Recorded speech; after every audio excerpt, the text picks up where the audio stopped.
Hello!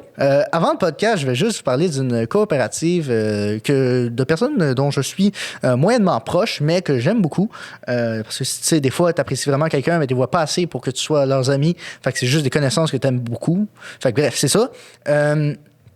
Cette coopérative-là, c'est la coopérative du Sanctuaire. C'est pas la première fois que j'en parle, ce sera pas la dernière. Ça, c'est une coopérative qui a pour but de professionnaliser la musique indépendante à Montréal et au Québec. Donc, dans le fond, ce qu'ils vous offrent, c'est si vous abonnez si vous payez un certain montant, vous pouvez vous abonner à la coopérative du Sanctuaire dans un spot qui s'appelle l'Orbite, qui est vraiment cool. Et vous pouvez louer le studio, vous pouvez louer la salle pour faire des live sessions. Vous pouvez même, si vous payez un certain montant supplémentaire, assister à des conférences sur les droits d'auteur ou des ateliers d'information sur le tracking radio. Et ça fait en sorte que votre passage en tant qu'artiste aura été vraiment pertinent, puis ça va vraiment être... le rapport qualité-prix va être exceptionnel parce que ça va vous apprendre des informations que vous auriez peut-être pas eues. Et parce que ça se spécialise dans la musique émergente. Donc, si vous commencez et que vous souhaitez amener le niveau de votre musique à un autre niveau, vous devez aller là. Fait que, bref, là, je m'éparpille un peu parce que il y a tellement de choses qu'il faudrait que je dise à propos du podcast que j'ai enregistré aujourd'hui. C'est avec Louis-Philippe Quesnel, le fondateur de la Station Clip.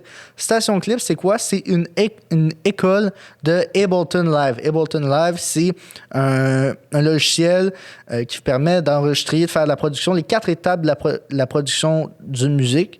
Ça vous permet de faire ça, puis d'enregistrer ça, puis de professionnaliser votre musique. Et honnêtement, je le résume quand même mal parce que je sais pas comment le présenter. Nicole serait plus en connaissance de ce sujet-là. Je bégaye beaucoup.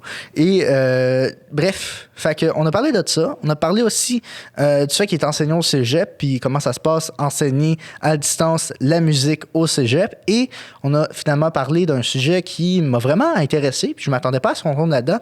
La représentation la présence des femmes dans la production musicale et dans le milieu musical, parce qu'on connaît tous des chanteuses. J'ai dit 2 fois le mot chanteuse. Et on en connaît tous. On en a tous dans notre iPhone.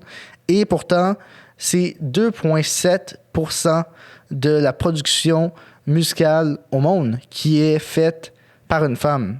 C'est décrissant. C'est incroyable à se dire ça. Fait que bref, on a parlé vraiment beaucoup de sujets. J'espère que vous allez aimer cet épisode. Si vous voulez encourager le podcast, n'hésitez pas à aller dans Apple Balado, mettre 5 étoiles ou juste l'écouter. Commenter, ça permet d'augmenter l'algorithme YouTube. Puis là-dessus, je vous souhaite un bon podcast tout le monde. Bon épisode.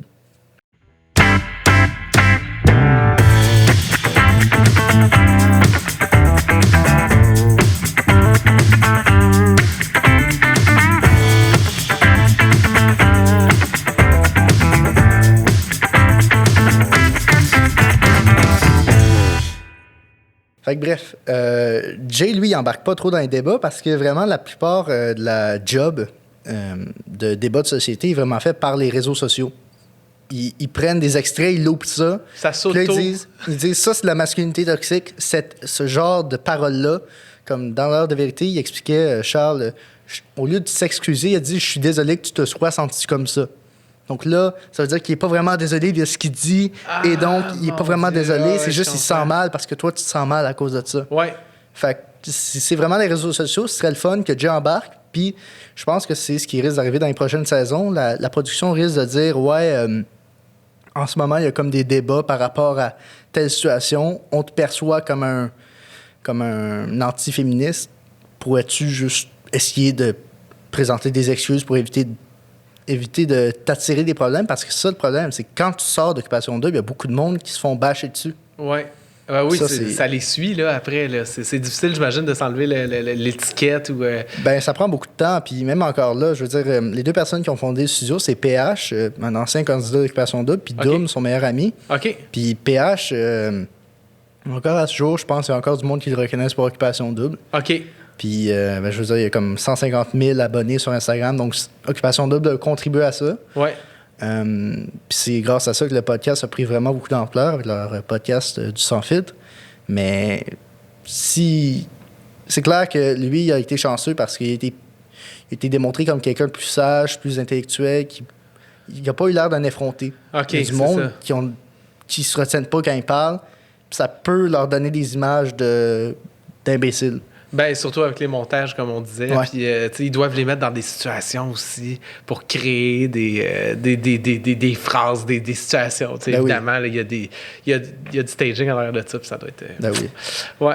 Fait que, LP, merci d'être là. Merci. Peux-tu te présenter pour les gens? Je fais de moins en moins des présentations, mais je pense que pour toi, ce serait pertinent parce que t'es pas quelqu'un du milieu... t'es pas vraiment un artiste. Ouais, parfait. Non, je suis pas un artiste qui a des albums ou qui va... Mais je suis comme un... Comment je peux dire? Je suis un artiste. Je fais juste de la musique tout le temps. OK. Je dirais que c'est de même que je peux me présenter. Là. C'est juste tout le temps de la musique. C'est ça que tu sais, en m'en venant, je me posais la question, je dis comment je vais me présenter, puis c'est comme difficile un peu parce que je suis comme... il y a plein de petites branches.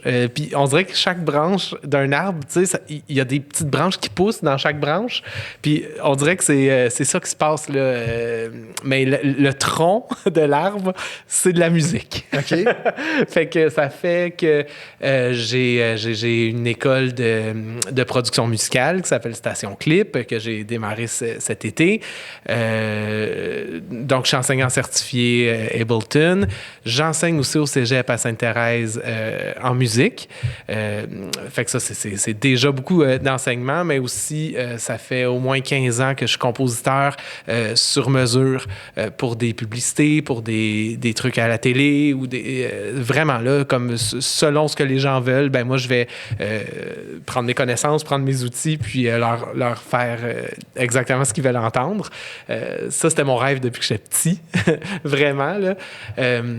J'ai une compagnie où on book des spectacles aussi sur mesure aussi. J'aime vraiment j'aime pas la répétition dans la vie, là, fait que c'est ça qui est le fun. C'est vraiment les spectacles qu'on fait sur mesure. C'est mettons, un client qui a une agence, mettons, qui a un client qui veut un spectacle de tel type, avec telle thématique, mais avec pouvez-vous faire des entourloupettes pour que ça arrive? Puis là, nous, notre travail, c'est d'aller chercher les musiciens qu'il y a dans notre réseau autour de nous, puis de monter le spectacle, puis de jouer aussi dessus. Fait que ça nous fait jouer toujours, des fois c'est du jazz, des fois c'est de l'électro, des fois c'est du rock, des fois c'est du pop, des fois c'est... Fait que c'est jamais pareil, puis c'est toujours différent. Moi, j'aime vraiment ça, ce côté-là. Fait que c'est dur de dire qu'est-ce que je fais, parce que je fais beaucoup de choses. Mon comptable, il trouve ça vraiment compliqué. Par rapport à l'impôt, ton T4, il doit être complexe. C'est l'enfer. J'haïs ça, ces affaires-là. Fait que c'est juste comme plein de ramassis, plein de choses, mais c'est ça que j'aime. Je m'ennuie pas.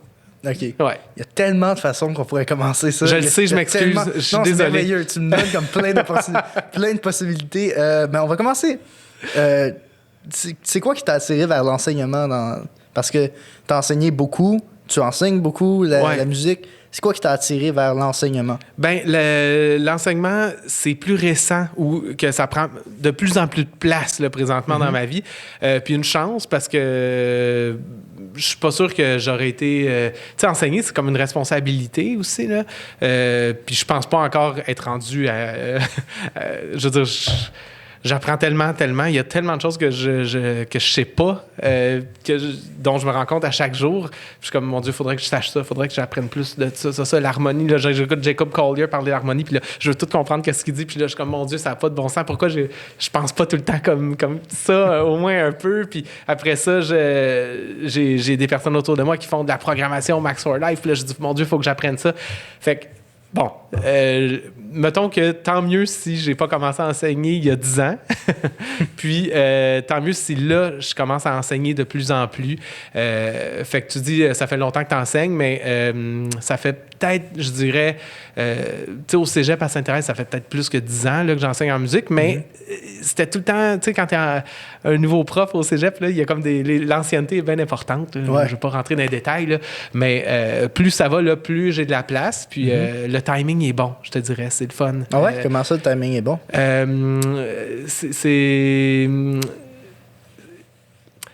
je pense que justement, je commence à maîtriser, je commence à sentir que j'ai quelque chose à passer au monde. Mettons un petit début de quelque chose à passer au monde, puis que ça peut peut-être leur servir dans la vie.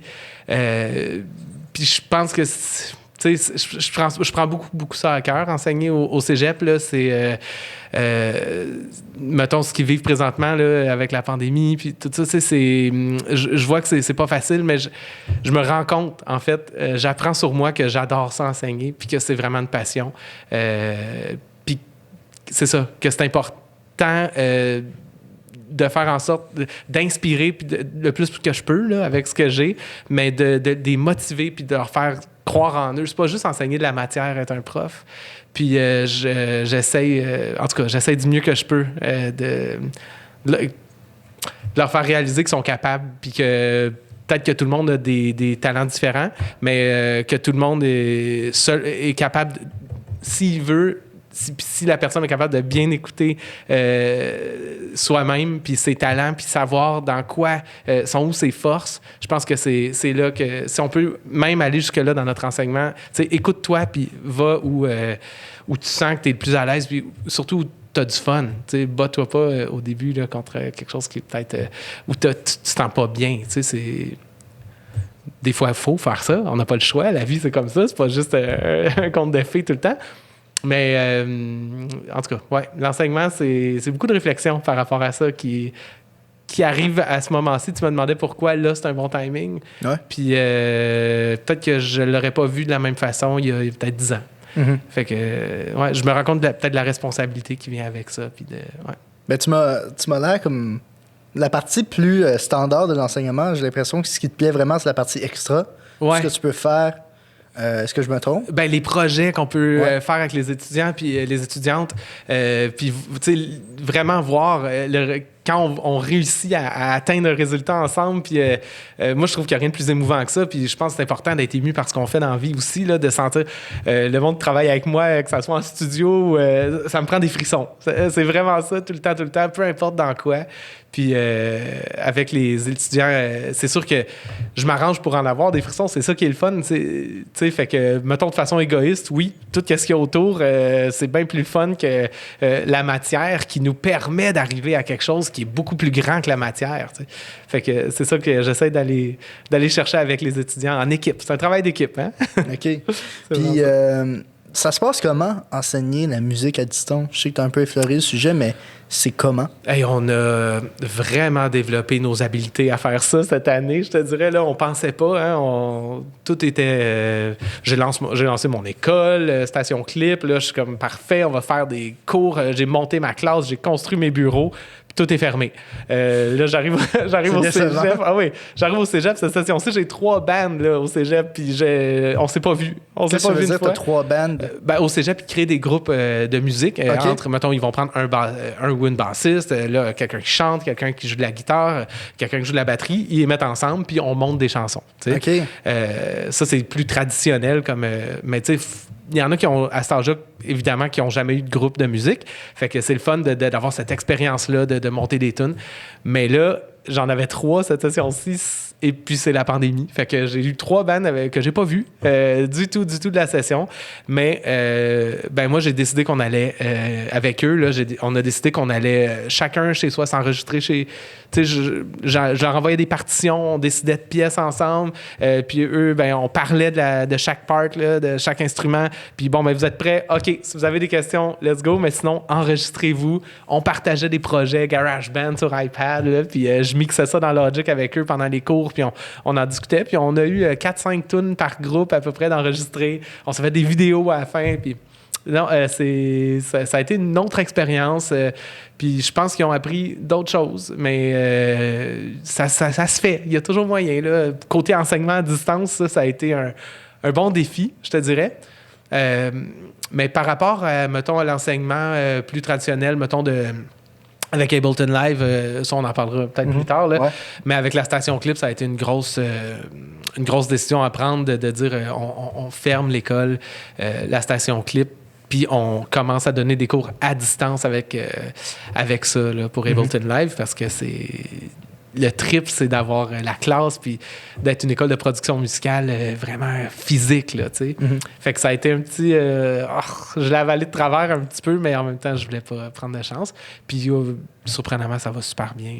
Les cours à distance, les gens voient ton écran directement où tu cliques pour faire telle chose dans le programme. Fait que ça va bien.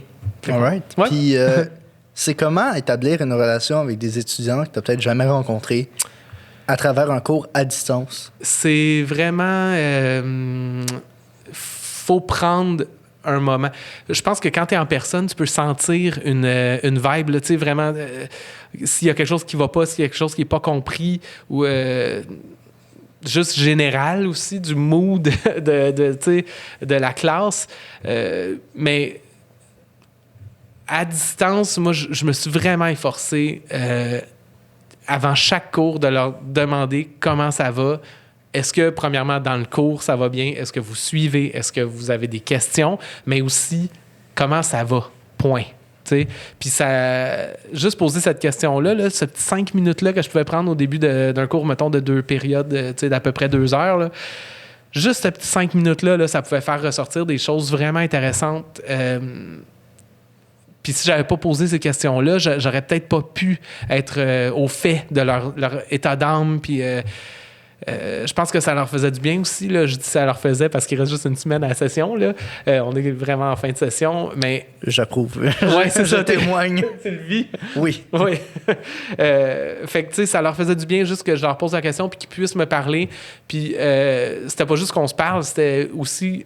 OK, il y a ça, bon, mais comment on peut ajuster? Puis c'était une communication constante avec eux. Puis il y a quand même un lien qui s'est fait de cette façon-là, parce qu'ils sentaient, je pense que eux, ils m'écoutaient, puis moi, je les écoutais, puis eux, ils comprenaient aussi quand je leur disais « OK, je comprends que là, ça, c'est beaucoup, mais je veux que vous appreniez, là, moi, là. Je suis quand même là pour que vous appreniez des trucs. » Fait qu'au cégep, ils ont un âge où ils peuvent... Je pense que moi, je crois beaucoup à leur donner de la responsabilité, à les responsabiliser. Tu sais, ils sont assez grands, là. Ils sont là parce que ça leur tente. Ils ont choisi d'être en musique.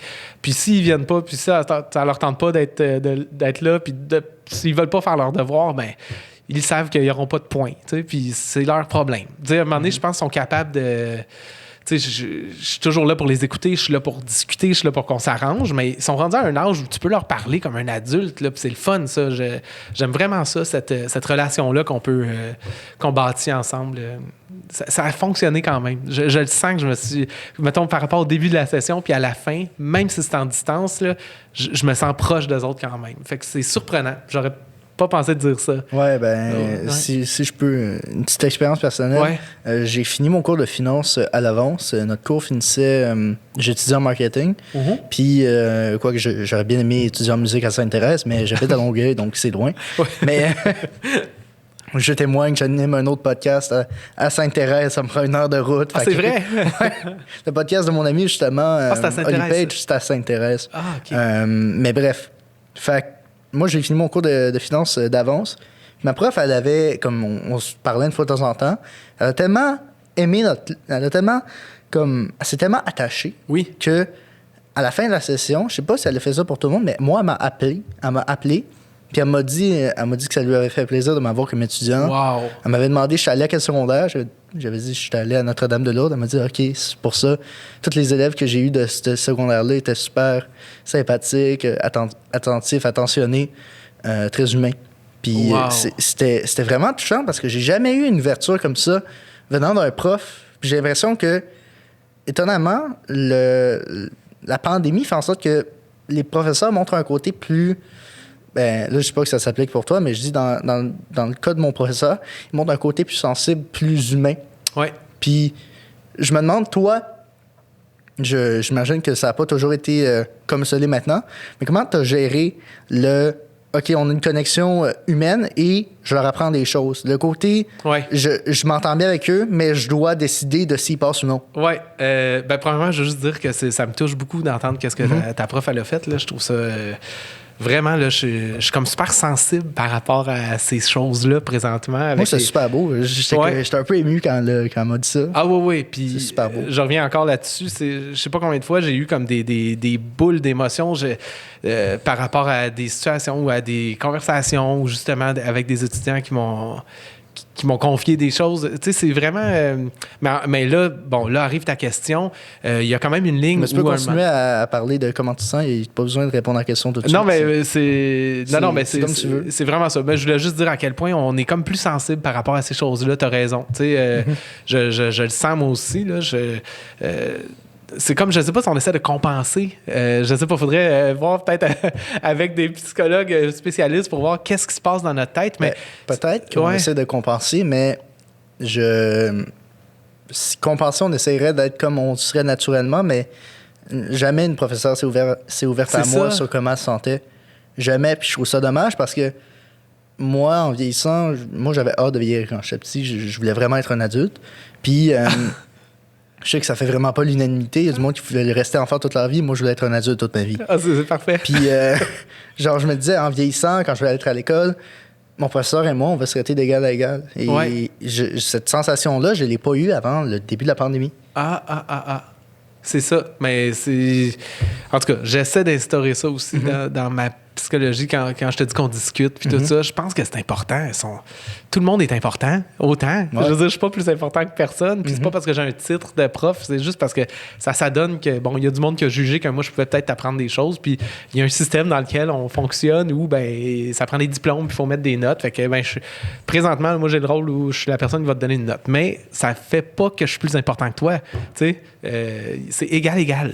Moi, c'est vraiment... Fait que je trouve ça le fun si tu ressens ça aussi. Avec, nouvellement, là, plus récemment, peut-être tu as vécu ça pour la première fois, fait que ça doit pas être des cas isolés, là, ce qu'on dit. Ça doit arriver, il doit y avoir des belles histoires qui ressortent comme ça dans le monde. Des fois, on pense que c'est juste au Québec, tout ça, mais c'est partout dans le monde que ça arrive.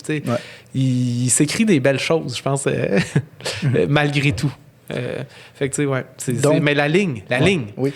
La ligne. C'est ça. Ben, c'est ça. C'est juste un moment donné de savoir est où notre limite. Excuse-moi. C'est juste de savoir est où notre limite, je pense, un moment donné. Puis juste comme... nous avec nous-mêmes là aussi, parce que j'aurais le goût, moi, je le sais que c'est tough pour eux autres, puis j'aurais le goût des fois de leur dire là, il n'y aura pas de devoir cette semaine. Ou, c'est arrivé où j'ai ajusté un peu, puis j'ai dit hey, savez-vous quoi, cette semaine, à la place de vous demander 2 devoirs comme je fais tout le temps, je vous en demande juste 1, puis ils sont contents. Mais je dis attention, la semaine prochaine, je reviens à 2 devoirs. Là. C'est pas, prenez pas ça pour acquis. Je pense qu'il faut garder peut-être le petit côté juste comme... Oubliez pas qu'on est à l'école puis qu'il y a un cadre. Puis à un moment donné, c'est sûr qu'il y en a aussi qui peuvent peut-être...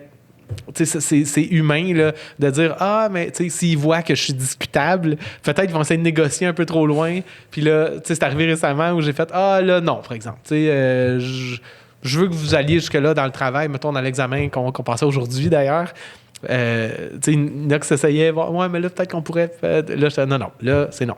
Mais j'ai eu des étudiants après qui m'ont dit, hey, merci d'avoir dit non, parce qu'à un moment donné, on est ici pour apprendre. C'est ça qui est drôle. Fait que, fait que là, je me suis dit, merci de me dire ça, parce que je me demandais si là, j'étais trop sévère. On dirait que cette session-ci, on se questionne sur tout. On se demande, OK, je suis trop sévère, je suis trop bonasse, ou. Fait que là, il y a vraiment une relation puis dans le cadre, il y a l'enseignement au cégep où il faut avoir un cadre vraiment strict parce qu'évidemment, il y a des plans cadres, il y a des plans de cours, il y a des pondérations qu'il faut donner. Mais là, il y a mon enseignement avec la station Clip où là, c'est des personnes qui s'inscrivent ou c'est bien plus relax. Je veux dire, je leur donne des travaux, mais c'est suggéré et s'ils veulent pas faire le truc. C'est pas grave s'ils n'ont pas fait leur devoir là, à la station Clip. C'est des personnes qui s'inscrivent au cours puis c'est à eux de faire leurs travaux si ça leur tente. Là, c'est moins, il n'y a pas de note au bout de... On donne un certificat après 3 niveaux, mais c'est voilà, bravo, puis il n'y a personne qui va couler. Là, c'est pas... fait que comme... c'est vraiment plus dans le cadre du cégep où, là, évidemment, il faut respecter de la pondération puis un plan de cours vraiment comme établi selon d'autres personnes qui ont fait un plan cadre. C'est plus structuré, disons, au cégep. Fait qu'il faut savoir mettre nos limites, je pense, aussi, par rapport à ça. Puis, toi, j'imagine que tu as étudié en musique au cégep. Ah oui, j'ai commencé à 6 ans en musique, puis j'ai fait jusqu'à l'université là, à l'UQAM en basse électrique avec Sylvain Bolduc. Tu as commencé avec la basse? J'ai commencé avec le viol. Ben attends, au début, j'allais à l'école musicale à Sainte-Thérèse d'ailleurs. Okay. Là, tu parlais de Sainte-Thérèse, j'ai grandi là. J'ai été peut-être 4 fois, donc je peux pas témoigner. Non, c'était dans le temps, c'était Monseigneur Philippe Labelle qui est devenu Arthur Vaillancourt. Là. Okay. Mais quand j'étais là, c'était... Ben c'est ça, tu commences avec... t'as des cours de musique à chaque jour, puis c'est xylophone, flûte. Puis à la 3e année, c'est violon ou piano. Puis là, ben moi, j'ai pris violon. Puis j'ai continué à jouer du violon jusqu'à secondaire 2. Après ça, bon, ben tu sais... l'orchestre de l'école secondaire. Puis après ça, j'ai arrêté un peu... j'ai arrêté un peu au cégep. Je pensais aller en marketing ou en publicité. Fait que j'ai fait un cégep en profil marketing. Puis après ça, il me restait une session de lousse avant d'aller peut-être à l'université en pub, en communication. Puis j'ai dit, bon, ben cette session-là, je vais juste faire musique au cégep, juste une session, juste pour dire, tu sais. Puis finalement, j'avais tout fait mes cours obligatoires déjà. Fait que c'était comme un camp de jour en musical que j'avais au cégep pour moi parce que là, ça a commencé. Je commençais à juste faire de la musique, à plus faire de français, plus de philo, c'était tout fait. Fait que là, je suis resté là 3 ans. Je pensais faire une session, je suis resté 3 ans. J'ai fait le cours de composition. Puis là, c'est comme si ça a allumé plein de choses. Là, j'ai fait, OK, ben c'est là je m'en vais. Tu sais, c'est clairement en musique. Ça a été le tremplin. J'ai eu des cours incroyables. Puis, tu sais, mes cours au cégep, ils ont été... ces années-là aussi, avec les personnes que j'ai rencontrées en musique, je sais pas pourquoi le cégep, c'est là que j'ai rencontré les personnes avec qui je suis resté le plus proche, même encore en musique. Fait que c'est pour ça que je trouve ça aussi très triste de voir que mes étudiants sont tous chez eux là, présentement, parce que c'est ça, les relations amicales qui sont devenues des amis, là, mais que ça partait avec la musique, puis les bands justement qui nous créent au cégep, puis tout ça, c'est tellement précieux encore maintenant que quand je vois qu'ils sont tous chez eux devant leur ordi, puis il y a quelque chose qui leur manque par rapport à ça. Là. Puis ça, je leur souhaite vraiment de tout cœur qu'ils vont pouvoir un petit peu recoller ces morceaux-là le plus possible. Là. Je sais pas de quelle façon, mais ça, je t'en parle, puis il va falloir que j'organise des affaires. On dirait que je prends ça sur moi un peu. Là. J'ai comme la chance d'être dans ce système-là au cégep, fait que peut-être qu'il y a moyen de penser à quelque chose à un moment donné quand on sera plus quand on va être déconfiné pour juste comme activer ça, ces liens-là entre eux, là, parce que c'est très précieux, je pense. Cet âge-là, là, ce qui se passe, là, c'est quand même vraiment important. Là. Puis quand tu as commencé, quand tu as vraiment pris goût à étudier en musique, c'était quoi tes ambitions musicales?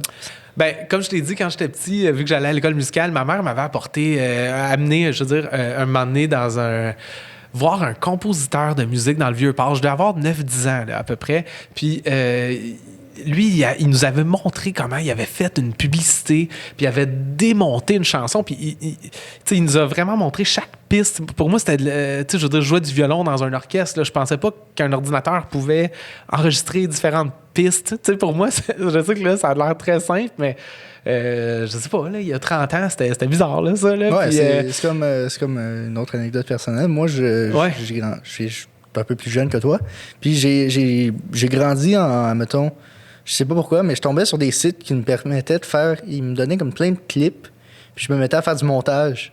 Genre, vidéo? Ouais, vidéo. OK. Mais c'est comme un jeu pour moi. Ben oui, c'est ça. Comme à 7-8 ans, je faisais du montage vidéo avec un site qui me permettait de faire genre qui avait des extraits du film de Transformers, puis je faisais genre des tes propres montages. Ouais, je faisais mes propres montages, puis je capotais. C'est ça. Fait que ça a dû semer quelque chose qui est peut-être resté. Quand j'étais petit, mon plus grand rêve, c'était d'être réalisateur, de faire tout ce qui était cinématographie. Puis le montage, j'y prends goût, c'est le fun. J'adore ça. C'est parti de ça. Ouais. C'est ça qui est drôle. Fait bon. Moi, c'est ça. Quand j'ai vu cette personne-là, puis en plus, il nous a démonté sa pièce, il nous a vraiment fait... Puis là, il nous jouait de la batterie sur son piano, puis il nous jouait des trompettes, puis des violons sur son clavier. Moi, c'est comme si ça a ouvert, je sais pas, là, ça a été comme la découverte de ma vie. Là. J'ai fait, mon Dieu, je veux faire ça dans la vie. C'est juste du plaisir, là. Puis c'est comme si ce petit rêve-là, il est resté là, à quelque part. Puis quand je suis retourné au cégep, là, c'est comme si ça a fait « Ah ben là, je le fais, là. » Tu sais, c'est ça que je fais. Go. Je veux m'en aller je veux juste faire de la musique pour de la pub. c'était ça mon but. Puis bon, tu sais, comme job d'été, je travaillais pour des agences de marketing, de publicité. Puis je rencontrais, on était dans des équipes de promotion, mais des fois, on allait au bureau. Puis le monde qui était avec nous dans les équipes de promotion, qui allait donner des échantillons de shampoing au coin de Sainte-Cat puis Peel, ben c'était tout du monde qui voulait travailler en agence. Fait qu'à un moment donné, ce monde-là travaillait en agence. Puis moi, j'ai continué à faire ma musique. Puis là, ben, tu sais, j'avais comme un réseau dans des agences. Fait que je les ai appelés. Puis j'ai dit, hey, je peux composer des affaires pour vous. Puis là, ben, ils m'ont donné des chances. Puis tranquillement, c'est le réseau dans la vie, là, je pense, qui fait tout. Là. C'est la force la plus grande, le réseau. Ben oui, c'est ce qu'on nous répète le plus au cégep. Ah, c'est vrai, bon. C'est surtout en marketing, ils nous disent avoir un bon réseau, établir des bonnes connaissances, des bons rapports avec les connaissances que tu as. Oui.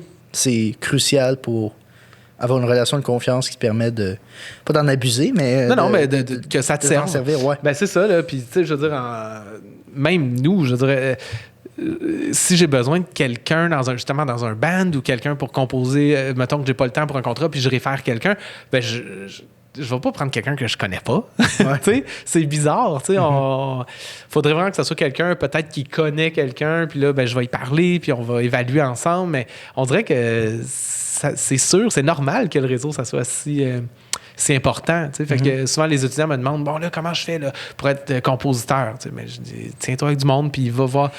Tu veux composer à l'image, fait que va voir des personnes qui font de la vidéo, puis qui font c'est pas des musiciens qui vont te donner du travail, là. C'est correct d'être ami avec des musiciens, je dis pas de pas être ami avec des musiciens, mais si t'es un compositrice, un compositeur ou une compositrice, ben il faut, si tu veux faire ça dans la vie à l'image, ben c'est des personnes qui font de l'image qui vont te donner du travail, c'est 1 + 1 = 2, mais c'est comme si...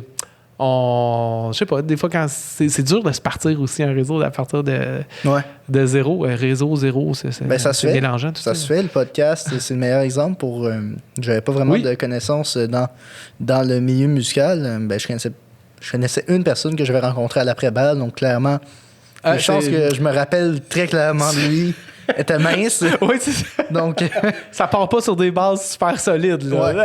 Mais ça m'a quand même permis d'avoir un petit pas d'entrée parce qu'il partageait, mettons, la musique qu'il avait fait. C'est un groupe qui s'appelle Lampion, puis il avait partagé ça, puis j'avais écouté leur tune, puis j'étais comme, OK, ça existe des talents que pas tout le monde connaît. Ouais. Qui sont vraiment, vraiment bons. Mm-hmm. Puis parce que ce qui est incroyable avec ce groupe-là, je vais shout-out Lampion, eux, c'est malade parce que c'est 5 artistes qui viennent de... 5 artistes, 4, je suis pas sûr, qui viennent de backgrounds complètement différents musicaux. Le chanteur, il vient de la scène rap. Le bassiste vient de la scène folk, funk. Le guitariste, c'est un tripeux de métal.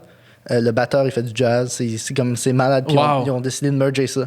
Wow. C'est merveilleux. Bon, ben je sais quoi écouter en revenant chez nous tantôt. Super. Fait que, ce que je voulais te dire, c'est quand même surprenant que toi, c'est ton professeur qui t'a montré, OK, je peux commencer à faire ça, je peux jouer du piano puis il y a des trombones. C'était même pas un professeur. Ah, okay. Ma mère m'a amené, excusez, j'ai encore dit apporter, m'a amené voir quelqu'un dans le vieux port qui faisait juste comme, peut-être pour les profs, certains profs je sais pas, elle m'a dit, ça tente-tu de venir, Louis-Philippe? Elle m'a amené là un certain dimanche, peut-être, tu sais, je le sais pas, là. C'était juste comme une petite fenêtre, c'était vraiment random comme rencontre. C'était très improbable. Puis ça a allumé la lumière que tu devais allumer. C'est ça. C'est beaucoup souvent dire le mot allumer dans une phrase. Mais oui. Je me pose la question, comme tu dis que toi, ton but, quand tu as vu ça, tu t'es dit je veux faire la pub, je veux faire la musique pour de la publicité. Ouais. Quand tu as fait de la publicité, si je ne me trompe pas.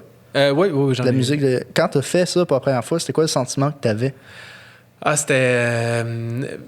tu veux pas te tromper, parce que tu te dis peut-être que ça va être ma seule chance, puis si ça marche pas, tu sais... Puis en même temps, t'es tellement motivé, là, je veux dire, j'aurais pu, genre...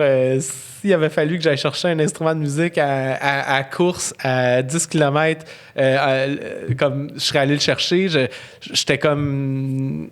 un guerrier là, qui partait en mission. Là. C'était vraiment ça. Puis tu sais, je repense aux outils que j'avais. Ça n'a pas de bon sens. Là. J'étais dans la chambre de mon frère avec un micro. T'habitais encore chez vous? Chez mes parents à ce moment-là. Tu sais, je sortais du cégep. Puis tu sais, je veux dire, c'est ça. J'avais un vieux PC. Tu sais, c'est vraiment, là, puis tu sais, nos programmes de musique, c'est rendu tellement évolué. Quand je repense à ce que j'avais, je trouve ça quasiment drôle. C'est quasiment cute. Tu sais, je me trouve cute d'avoir été si motivé puis d'avoir tellement pas d'outils, mais tu sais, ça a marché. Puis ça bâtissait à partir de là, mais c'est vraiment comment je me sentais. C'était vraiment, il n'y a rien qui va faire que ça marchera pas. C'était vraiment comme ça que je me sentais. Peut-être vraiment naïvement, mais tant mieux. Ça a fonctionné. Mais admettons, moi aussi, je fais de la guitare puis, depuis bientôt 5 ans. Puis une fois de temps en temps, quand j'ai comme des pics d'inspiration, je download GarageBand sur mon site puis j'essaie de créer. Puis la première chose qui m'apparaît comme idée, c'est « Oh shit, c'est tellement vaste, c'est tellement infini les possibilités qu'on peut avoir. » Si tu avais à comparer GarageBand avec le matériel que tu avais au début, quand toi, tu as commencé à faire de la pub, c'est quoi les différences? J'imagine que ça change du tout au tout, mais c'est quoi? Ah ben, puis là, tu parles de GarageBand, mais c'est encore bien limité. Je trouve que GarageBand, c'est super limité par rapport à, mettons, Ableton Live que j'utilise tout le temps. Mais je veux dire, mettons, avec Ableton Live, la beauté, c'est que quand tu finis par le maîtriser vraiment, vraiment, en tout cas, encore là, on peut toujours apprendre plus là, sur ce logiciel-là, ça n'a aucun bon sens. C'est quoi Ableton Live pour ceux qui nous écoutent qui ne savent peut-être pas c'est quoi? Ouais, OK. C'est une plateforme de création audio numérique. Donc, c'est comme un DAW, comme on appelle, là, comme Logic, mettons, Pro Tools.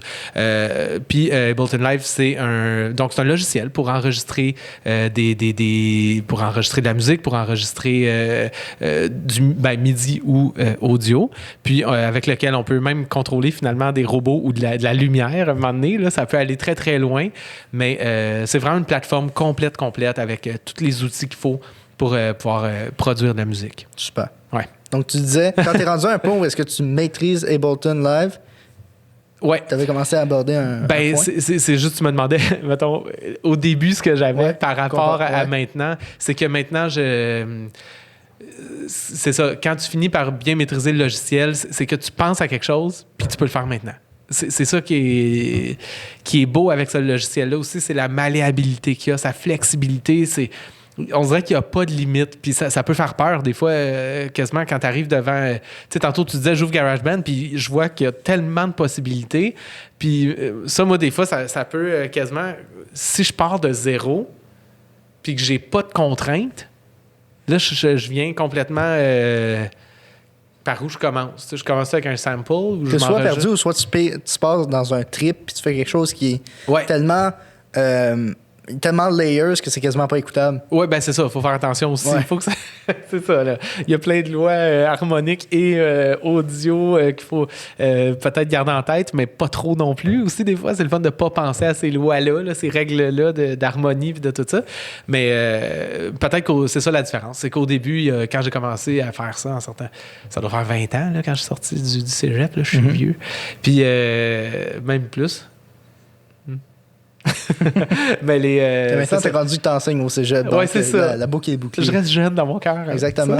Moi, je vais être vieux, toi, tu restes jeune. Oui, tu vois, c'est ça. On est des opposés. On est égaux, dans le fond, en âge, dans notre tête. Puis, c'est ça. C'est juste que ces outils-là me permettent... Mais j'étais pas au courant, mais dans le fond... Puis sûrement que dans 20 ans, je vais rire de ce qu'on a maintenant, là. Ah ouais. J'en parlais avec qui hier?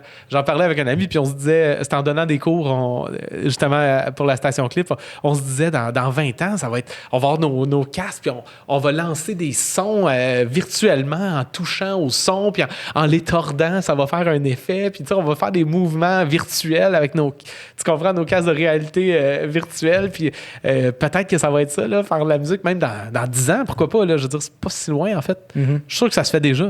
Plus ça va, plus que je me rends compte que c'est peut-être maintenant que ça se fait, tu sais. Ouais. Fait que, ouais, c'est ça, ça va vite. Mm-hmm. Ça va vite. Mais, en tout cas, disons que plus ça va, plus c'est ça qui est beau, là, c'est que si tu penses à quelque chose, tu peux le faire rapidement. Tu sais, sampler sampler un oiseau qui siffle dehors chez nous dans le bois, ben, puis le transformer en synthétiseur, ça se fait en moins d'1 minute. Là, tu peux faire ça avec Ableton? En moins d'1 minute. Tu prends ton enregistrement, il est dans ton ordi, tu le glisses dans un truc, là, un truc qui s'appelle un simpler. Là, je vais pas donner un cours d'Ableton, mais c'est un simpler, c'est encore plus simple. Fait que tu dragues ça là-dedans, tu joues sur ton piano, puis ça marche. C'est tout de suite un synthétiseur. Fait que là, ça, c'est très simplifié, là, ce que je viens de dire, mais quand même, reste que c'est pas mal ça. Fait que ça va vite maintenant. Là. Ça peut être épeurant, puis ça peut être un frein, des fois, je pense, à la création, parce que c'est ça. Faut que je me mette des contraintes quand je crée. Puis le fait de faire de la pub, c'est ça que ça fait, je te dirais. Ça te met des contraintes? Ben oui. Les gens vont me dire, je veux quelque chose dans ce style-là. Puis là, après ça, tu sais, fait que des fois, j'ai une toune qui peut être plus rock à faire, puis après ça, une toune vraiment électro, après ça, vraiment quelque chose d'ambiant, puis après ça, j'ai... fait que tu sais, pour moi, c'est ça qui est le fun, c'est que... je peux me faire demander n'importe quoi, n'importe quand. T'sais, aujourd'hui, j'ai une demande pour une signature qui fait homme préhistorique. Je suis comme, waouh, c'est donc bien le fun. Fait que là, je me demande si je vais aller enregistrer des roches que je cogne ensemble, puis je faire une mélodie avec la note que ça va créer. Puis, je vais voir que j'ai pas de fun. C'est dur de dire non à des contrats. Parce que c'est tout le temps le fun. C'est tout le temps différent, comme je dis, ça revient à ce que je disais au début. Fait que je peux pas m'ennuyer, on dirait. Fait que c'est ça qui est inspirant. Mais c'est ces contraintes-là que les agences vont me donner pour faire des pubs ou pour faire un thème de quelque chose. Ils vont me donner des références. Puis là, moi, c'est un défi pour moi aussi d'aller écouter la référence puis de trouver comment moi je peux apporter ma touche, mais en gardant. Puis comment ils ont fait pour faire tel son. Puis comment je peux faire que ça va sonner aussi bien. Puis selon, en plus, des petites demande du client. Moi, je trouve ça bien le fun, faire ça. Peut-être qu'à un moment donné, je vais me tanner. J'ai de la misère à croire ça. Tu m'apparais comme une personne qui n'aime pas la routine, qui n'aime pas, qui aime pas que le processus soit tout le temps le même. Puis, manifestement, comment tu me décris ça? C'est vraiment de s'adapter à ce qu'on demande. Puis, tu peux pas t'ennuyer quand tu réagis. Oui, mais tu peux peut-être te tanner de ne pas faire ce que toi, tu aurais voulu faire dans le fond de ton âme. Là, mais ça, je l'ai pas encore, cet élan-là de j'arrête tout puis je fais mes tunes à moi. On dirait que je suis bien. Fait que mais je sais, mettons, Alexandra Strelinski, elle travaillait, elle, en pub avant, là, puis elle était vraiment là, dans... encore plus, je dirais, c'est... une super compositrice là, à l'image, puis sur mesure. Puis à un moment donné, je l'écoutais en entrevue, puis elle a vraiment dit qu'elle était tannée de faire de la musique pour d'autres. Puis tu sais, c'est quand même assez frivole, volatile, je veux dire. Tu sais, c'est ce que tu fais. Mettons, tu fais de la musique pour une pub, elle passe pendant 13 semaines à la télé. Puis après ça, ça n'existe plus, là, c'est fini, tu sais. Il y a quelque chose de le fun aussi là-dedans, dans le côté éphémère de ce que tu fais, que tu t'attaches pas, puis que tu penses toujours à ce qui s'en vient, puis au prochain projet.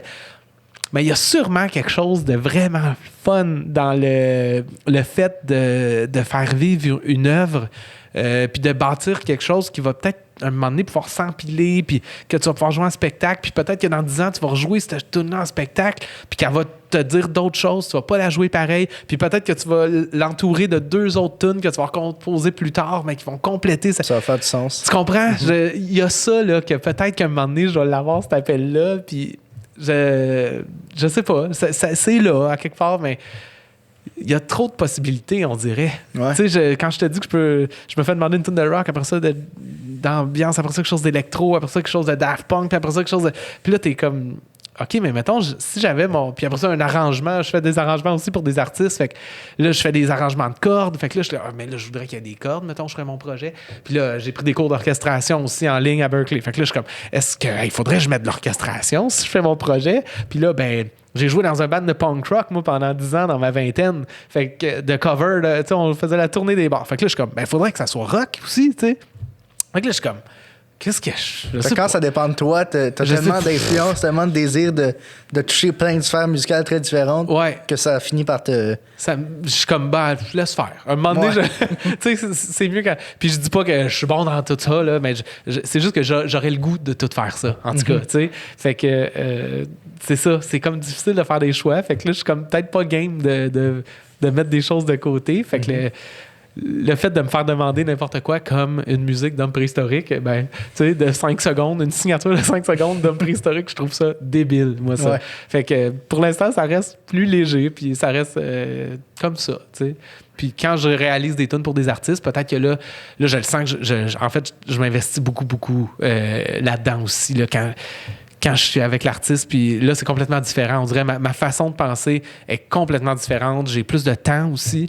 Fait que là, on dirait que je veux rien compromettre.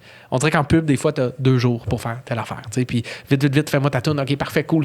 Puis il y a un thrill là-dedans aussi. Mm-hmm. Mais quand tu réalises une tune pour un album, pour un artiste, là, t'es comme... Tu peux prendre autant de temps que tu veux, il faut que ce soit.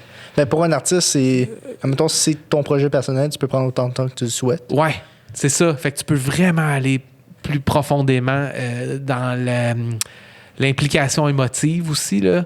On dirait que je peux pas faire de compromis quand je fais quelque chose pour un artiste. Mettons, Faut que tu sois satisfait. Ah, à 100%. S'il y a une affaire que j'aime pas, je vais dire, attends, je vais continuer à travailler parce que je sais que c'est sa toune à l'artiste. Tu peux pas dire, OK, ben c'est pas grave, on va tourner Coiron puis tu seras pris avec ça pour le reste de ta vie. T'sais, on dirait que je trouve ça vraiment important. Fait que c'est ça me prend beaucoup de temps quand je réalise. Ben, je veux dire, je le prends le temps quand je réalise quelque chose avec un artiste qui a fait sa composition, mettons, puis qu'on a parlé avant, puis qu'on a dit où tu vas aller dans cette direction-là. Mais quand il y a une connexion avant, c'est sûr que l'art que vous allez créer va signifier beaucoup plus que si vous n'étiez pas parlé, puis c'était OK, sur Fiverr, mettons, je sais pas si tu sais c'est quoi, non. Tu te dis, moi j'ai besoin d'une guitar part sur cette mélodie-là. Puis là, il y a du monde qui te donne des guitar parts à 250, à 200. Ils te vendent 50, ils te vendent ça, tu l'as jamais rencontré. Puis c'est ce qu'ils veulent faire avec ta toune. C'est malade, c'était mon idée d'entreprise il y a 5 ans. Ah ouais? J'ai vraiment... Je suis allé voir des amis là, qui avaient une compagnie d'applications web. J'aurais dit, faut que ça existe. Puis là, tu peux rater les personnes qui te donnent des parts. Ouais. Puis là, tu mettais comme... dans ma tête, c'était clair. Bon, je suis content de savoir que ça existe. Il y a quelqu'un qui l'a fait. Ouais, ben, c'est très connu aux États-Unis. Ouais, mais c'est sûr que c'est moins... Ça fait de la musique plus formatée, c'est sûr. Tu sais, t'es pas comme... J'écoutais l'album de Louis-Jean Cormier en m'en venant, là, puis j'étais là, mon Dieu, que c'est deep, là, tu sais, c'est les arrangements, puis ces personnes-là, je pense que ça fait longtemps qu'ils jouent ensemble, tu sais, ça s'entend, tu sais, tu peux pas arriver à un album de Louis-Jean comme celui de Louis-Jean Cormier, mettons, ouais, puis hey, avec des personnes sur Internet. Ton guitariste, où est-ce que tu l'as trouvé? Ouais, j'ai payé 200$ sur Fiverr. C'est sûr que c'est pas ça, tu sais, c'est vraiment plus profond que ça, il y a une connexion, il y a un langage musical qui se complète parfaitement. J'écoutais ça. Là. Même le mix, la personne qui te mixe, faut que ça. C'est sûr qu'ils ont eu des discussions parce que tout est parfait dans cet album-là. On dirait, c'est tellement. Tout se parle, tout est en constante communication dans l'énergie, on dirait. Je sais pas, j'écoutais ça en moment, puis j'étais là, mon Dieu, quel chef-d'œuvre. Bon, ben, je l'ai écouté tantôt. Ah, ouais, que je l'écoute, je l'ai pas entendu encore. C'est un des meilleurs albums faits au Québec que j'ai entendu. Moi, en tout cas, peut-être parce que là, je l'écoute. Fait que là, peut-être c'est pour ça que je dis ça, mais tout est. C'est ça, l'équilibre entre les forces qui a donné l'harmonie, la mélodie, les paroles, mais les sons, le mix, tout est comme vraiment bien balancé, on dirait. T'es surpris à certains endroits, t'es enveloppé à d'autres endroits, t'es transporté à des endroits que tu pensais pas. C'est vraiment là, puis les textures de synth, là, ça n'a pas rapport. Les arrangements sont... Tout est... Ouais, ça marche. Je te dirais, fait, tu me parles de ton application puis celle que j'avais imaginée. Puis quand je pense à un album comme celui-là, je me dis jamais... En tout cas, je pense pas que ça soit possible d'arriver à quelque chose comme ça, mais... Pour des trucs plus formatés, mettons, là, je dirais. Là. Justement, pour des trucs de pub, peut-être, ça pourrait être cool, là, tu sais. Ouais, c'est ça. Parce que là, j'enseigne en arrangement puis en compo au cégep aussi. Puis je me dis, tu sais, ils jouent pas de tous les instruments, là, eux autres, là. Fait que s'ils ont besoin d'une track de guitare puis que les autres, leur instrument, c'est le keyboard, là, faudrait qu'il y ait toujours accès à des guitaristes qui pourraient coacher, dire OK, j'ai besoin d'une part de tel style, mettons, écoute cette tune là, mettons, je voudrais que tu me fasses quelque chose comme ça. Fait que pour ça, je trouve qu'un site comme ça serait parfait. Mais pour faire des albums, des tunes, je trouve que c'est un petit peu léger peut-être. Justement, tu sais, faut que la musique ça reste profond quand c'est des pièces comme ça. Là. C'est peut-être ça qui m'intimide, puis c'est peut-être pour ça que j'en fais pas pour moi encore, tu sais. Mais une des particularités d'Ableton, c'est que tu peux aussi t'en servir pour faire des live sets. Ouais. Puis pourrais-tu un peu plus détailler comment? Parce que je sais qu'on peut. J'ai Ableton sur mon ordi, mais je sais pas comment m'en servir. Ah ben là, je vais te donner un cours maintenant. OK. Non. Mais dans Ableton, ce qui est cool, c'est qu'il y a deux côtés. Il y a un côté qu'on appelle le côté arrangement, qui est plus traditionnel, où tu as vraiment ta tune que tu avances de gauche à droite là, avec un curseur qui avance. Puis là, bon, il y a des choses qui arrivent, il y a des choses qui s'en vont, mais c'est toujours la même forme. Puis tu as l'autre côté qui s'appelle le côté session. Puis le côté session, c'est vraiment unique à... Ben là, Logic, ils viennent de rentrer quelque chose en copiant vraiment live, là, mais reste que la base de ça, c'est vraiment le côté session sur live. C'est lui le master de tout. Puis de ce côté-là, c'est vraiment une autre façon de réfléchir, plus en boucle, en clip qu'on appelle dans live. Là. Puis en déclenchant ces clips-là, tu peux vraiment bâtir un set. Fait que... c'est le fun parce que tu peux déjà comme importer tes trucs, mais tu peux aussi enregistrer des boucles en spectacle. Fait que ça soit des boucles MIDI, mettons, sur ton keyboard que tu vas jouer, tu peux les enregistrer, te créer tes loops, après ça, tu sais, moi, je fais des sets d'impro, j'ai fait ça dans le temps qu'on pouvait, là. Tu sais, pendant des cocktails, mettons, pendant 2 heures, j'arrive avec juste une couple de beats de breakbeat, puis j'en pars je me fais une progression d'accords, je l'enregistre, là, je pogne ma bass, je vais faire une bass par-dessus, puis après ça, je vais mettre des effets sur ma progression d'accords, puis là, je vais enregistrer ma voix qui fait un genre de pad bizarre en arrière, puis là aussi, je vais mettre des... Puis là, après ça, t'arrêtes des loops que t'as fait, t'en repars d'autres, fait que là, tu bâtis quelque chose qui bouge tout le temps, qui est toujours en mouvement, puis c'est tellement... instinctif avec live de faire ça, puis ça inspire, je veux dire, c'est trippant, là. Puis après ça, tu peux prendre ces boucles-là puis les enregistrer du côté arrangement aussi pour faire une tune plus normale avec ça. Pas juste une loop. T'es pas pris là, ouais, c'est ça. Parce que j'ai un ami, justement, celui... Holly Page, l'autre personne avec qui j'anime, lui, c'est un musicien. Il fait de la musique, puis il est connu dans l'underground montréalais parce qu'il fait des loop sessions. Il fait beaucoup de loops, puis il est tout le temps avec son ordi, son MIDI pad. Il fait tout le temps plein de loops. Puis quand à un moment donné, on a joué ensemble, puis pour moi, c'était de la magie. Je comprenais pas. Ça m'apparaît comme... La partie session m'apparaît comme infiniment complexe. C'est ça qui me terrorise, c'est quand j'ouvre Ableton, la première chose qu'on me montre, c'est la partie session. Donc, je vois juste comme il y a comme plein de rangées où est-ce que c'est comme si tu avais une machine qui te permettait de contrôler le son, un peu comme on a là au studio. Ouais, comme un mixeur. Là, puis ça m'intimide parce que je sais pas à quoi ça sert. Mais c'est ça. Mais tout le monde, on dirait que, je sais pas pourquoi, tout le monde recule en voyant ça, puis tout le monde fait « Ah, laisse faire d'abord, je vais retourner dans Logic ou dans Garage. Mais je dis tout le temps aux personnes, venez prendre un cours là, à Station Clip, puis vous allez voir, après 2 heures, vous allez plus être intimidé. Juste en 2 heures, vous allez juste comprendre. Ça prend juste quelqu'un qui t'explique, ça, c'est ça, ça, c'est ça, puis ça, c'est ça. Puis là, tu fais, OK, mais c'est pas compliqué d'abord. Là. Fait que c'est pas... ça a l'air plus bizarre que c'est. Okay. Puis c'est ça qui est le fun avec live. Je veux dire, cet été, là, j'ai dit, je vais essayer. On a fait des camps de jour pour les jeunes de 9 à 12 ans. Là, puis les jeunes, du lundi au vendredi, là, sont venus pendant 5 jours. Mais ils sont rentrés le lundi, puis à chaque jour, on leur montrait quelque chose, puis c'est tout fait du côté session. On n'est même pas allé du côté arrangement une fois. Là. Fait qu'à chaque jour, on leur montrait, mettons, comment faire des beats, comment faire des accords. C'est pas des jeunes qui ont forcément des formations musicales? Non. Fait qu'on a développé des techniques, évidemment, là, pour... puis avec les push aussi, là, c'est quand même... les push, c'est des contrôleurs faits par Ableton. C'est comme si tu avais live dans tes mains, le push. Tu n'as plus besoin de ton ordi. C'est plus concret, j'imagine. Oui, c'est ça. Tu as les pads, tu peux jouer du drum là-dessus, tu peux jouer du synthétiseur, tu peux lancer tes loops, tu peux enregistrer des trucs aussi. Tu peux, je veux dire, démarrer puis arrêter des enregistrements qui passent évidemment dans ta carte de son, mais tout est contrôlé par ton push. Fait que tu n'as plus besoin de ton écran quasiment quand tu as ça. Fait que les jeunes, ils capotaient là-dessus. C'était vraiment leur...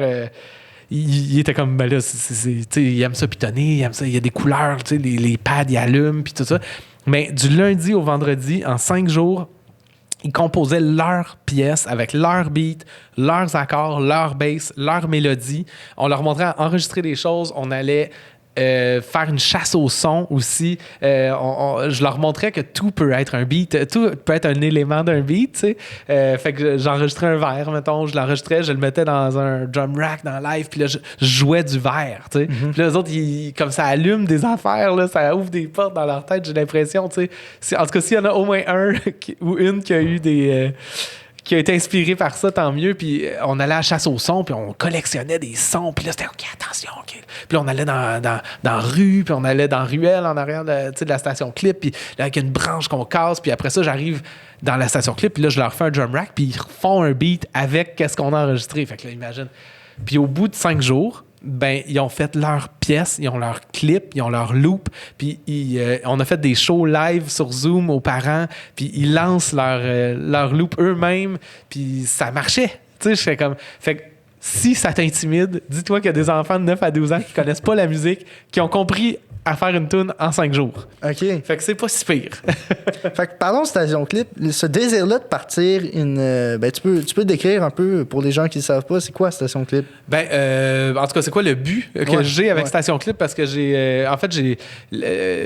longue histoire courte, il y a un an, en novembre 2019, avec Mélanie Frisoli, on a été les 2 premiers enseignants certifiés par Ableton au Québec. Comment, on va prendre un petit aparté. Comment c'est arrivé que tu es devenu un enseignant certifié Ableton? Ben, moi, je savais que ça existait depuis une couple d'années. Ça doit faire 8 ans qu'il y a une page Ableton, sur le site d'Ableton, pour obtenir une certification. Puis moi, j'avais entendu parler de ça. Pour vrai, ça doit faire 8 ans là, que à chaque année, je remplis le formulaire, puis je l'envoie. Puis je me disais, bon, ben, à un moment donné, s'ils font une certification, ils vont me le dire, mais on dirait que ça se fait pas. Ça a l'air bizarre. Dans le fond, il n'y en a pas de certification. C'est pas vrai, cette affaire-là. Puis un moment donné, ça, c'est drôle. Je vais y aller pour l'anecdote, là. Il y a un studio en bas de la station Clip. OK, la station Clip, c'est dans le Milex à Montréal. Okay. C'est un loft. Puis moi, j'habitais là. C'était là que j'habitais. Okay. Puis en bas de la station Clip, c'est des amis qui ont un studio qui s'appelle les Troublemakers. OK? Puis, ça marche? Ouais, non, c'est juste, j'ai flatté le micro. Oui, c'est ça. Fait que, bon, c'est justement mes amis des Troublemakers qui m'avaient informé que le loft en oui était à vendre. Puis c'est à cause d'eux autres, là. Fait que, il y avait un lien déjà fort avec les personnes au studio en bas. Puis, fait qu'à un moment donné, je suis juste descendu de chez nous, tu sais, puis je suis allé voir mon ami qui travaille au studio en bas, Mark Bell, on le salue. Et puis, il était avec Jean-Michel Blais, qui cherchait un piano pour pratiquer, pour enregistrer pour son prochain album. Tu sais, là, j'étais comme, mon Dieu, c'est fou. Mais moi, je savais pas du tout qui était avec lui au moment où j'allais lui demander, tu veux-tu monter en haut prendre un Negroni? Quoi? Un Negroni, c'est un genre de drink italien. Okay. Là. Ah oui, j'en ai entendu parler. C'est ça, Campari, gin et vermouth, 3 parts égales. J'ai affaire à un mixologue. D'orange. Non, juste en Negroni. Si vous voulez remplacer le gin par du mezcal, c'est vraiment bon. Ça s'arrête là. Ça aide pour la pandémie. Ah oui, c'est ça. Ça aide en temps de pandémie. ouais, ben, tu sais, il faut faire attention aussi. Oui, faut pas exagérer évidemment. non plus. Faut pas prendre son char non plus. Non. Voilà. Puis, fait que là, je descends, on va juste voir Mark Bell. Ça devait être un vendredi après-midi. Je dis, hey, tu veux-tu venir prendre un Negroni? Là, il était avec Jean-Michel Blais, mais je savais, j'ai comme pas vu, il devait être en train de faire d'autres choses. Ben, il dit, je suis avec quelqu'un, mais je dis, montez les deux, ça me fait plaisir. Fait que là, sans monter, je me rends compte, c'est Jean-Michel Blais qui est rendu chez nous. Là, je suis comme, qu'est-ce qui se passe? C'est vraiment drôle. Puis là, c'est tombé, il a vu que j'avais plein de machines avec des affaires, puis là, on a commencé à parler d'Ableton. C'est un sujet qui revient souvent dans ma vie. Puis, on a commencé à parler de ça, puis il m'a dit qu'il a rencontré des personnes qui travaillent chez Ableton, puis qu'il pourrait nous mettre en contact. Là, je suis comme, ben oui, pourquoi pas, tu sais. Puis finalement, il nous met en contact, il le fait. Moi, je suis comme, OK, Jean-Michel Blais me met en contact avec du monde d'Ableton. Qu'est-ce qui se passe dans ma vie? C'est vraiment comme bizarre, là. Puis là, finalement, ils m'ont écrit. Puis là, ils s'en venaient à Montréal pour Mutech. Puis là, ils ont dit, on peut-tu te rencontrer? Là, ils sont venus. En plus, là, à ce moment-là, je travaillais dans un studio qui s'appelle La Shop, ici à Montréal, avec Yann Veillette. Puis là, ils sont venus me voir dans mon lieu de travail. Ils voulaient voir où j'enseignais au cégep, mais je savais pas pourquoi. Moi, je dis, parfait, j'enseigne Ableton au cégep. Venez venez voir le cégep. Peut-être qu'Ableton veut s'impliquer dans le milieu scolaire. Je me suis dit, finalement, ils viennent, ils trippent. Là, ils m'ont invité à Mutech à une présentation d'un entraîneur certifié avec des artistes locaux aussi. C'était trippant, tout ça. Ben, moi, je savais pas qu'est-ce qui se passait, pourquoi ils faisaient ça. Puis finalement, après, je reçois un courriel. Puis là, je peux rien dire de plus. Pour la certification, on a signé des releases de genre pas le droit de dire comment ça se passe. Mais tout ça pour dire que j'ai été amené là-dedans. J'imaginais juste comme un rite de passage de gang. Comme je sais, c'est ça. Ça a l'air de ça. Ben, c'est quand même vraiment, je peux dire, c'est vraiment stressant tout ça, le processus. Parce que tu piques le doigt puis que tu sais. Quasiment, je te jure. Là, c'est éprouvant comme ça, Ableton. Ben, je pense qu'ils veulent que leurs enseignants certifiés soient loyaux. Puis qu'ils comprennent l'importance que, tu sais, on représente une compagnie aussi en étant enseignant certifié. Puis on a un peu la mission aussi de faire découvrir live puis le push, puis tu sais, la compagnie Ableton. On représente un peu ça. Puis je pense qu'ils veulent juste s'assurer aussi qu'on y croit à ce truc-là, puis qu'on maîtrise bien notre matière. Fait qu'il y a des belles... c'est ça, là. C'est tout. Je peux pas en dire plus. Mais disons que c'est parti de là. Ouais. C'est parti de l'anecdote avec Jean-Michel Blais, puis tu sais, finalement... Puis il y a souvent du monde qui m'écrit, tu sais, comment t'as fait pour être certifié? Ben, je suis comme... J'ai juste envoyé mes... Tu dis juste Jean-Michel Blais. Oui, c'est tout. Tu réponds juste son nom, Jean-Michel Blais. C'est tout. Appelle Jean-Michel. Mais ce désir-là, c'était quoi qui t'attirait de devenir enseignant certifié à Ableton? C'est quoi que tu désirais en faisant ça, en souhaitant être ça? C'est un logiciel tellement inspirant et tellement complet qu'on dirait que je faisais de la musique avec ça depuis toujours, comme tu dis, en spectacle ou bien pour les publicités que je faisais. Fait que, tu sais, on dirait que plus ça va encore, plus je découvre des affaires sur ce logiciel-là. Puis je suis comme, mon Dieu, ça n'a pas de bon sens. Fait que, on dirait que, tu sais, moi, je suis du type, quand je crois en quelque chose, j'aime ça, comme, en parler. J'aime ça que tout le monde, tu sais, mettons, je découvre le meilleur café que je trouve à Montréal. Tout le monde va le savoir. J'aime ça le dire, il faut que tu goûtes à ce café-là. Tu sais, comme, on dirait que je veux partager ce plaisir-là de trucs qui me passionnent, tu sais. Fait que, c'est comme si ce logiciel-là, c'était comme naturel de devenir...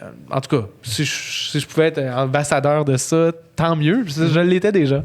Okay. Dans ma tête, j'étais déjà en train de toujours dire que c'était le meilleur logiciel. Puis, fait que quand il y a eu une certification, j'étais bien content qu'ils se rendent compte que j'existe puis qu'ils me disent « Bon, ça te tente dessus. » Il y a plein de monde qui pourrait être... tu sais, je veux dire...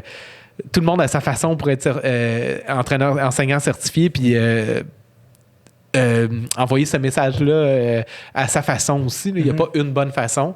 Disons que moi, je suis bien gros dans le plaisir puis regarder comment on a du fun quand on fait de la musique avec ce logiciel-là puis comment il n'y a pas de limite. Là. J'aime ça, comme mettre ça de l'avant. Là. Je trouve ça... Après ça, c'est tes connaissances musicales qui vont embarquer. Je veux dire, à Station Clip, on montre comment se servir du logiciel, mais c'est sûr que si tu n'as pas de connaissances harmoniques ou mélodiques ou rythmiques, ou si tes influences sont pas riches, ben là, c'est sûr qu'à un moment donné, ça va te rattraper, puis ben, tu vas plafonner. Mais là, ça devient plus la musique que le logiciel, parce que le logiciel, il est prêt, lui. Si tu es prêt, lui est prêt. La preuve, tu découvres encore des choses, des nouvelles possibilités. Ouais, hier, avec un étudiant, j'étais comme, ce bouton-là, c'est quoi cette affaire-là dans le filter?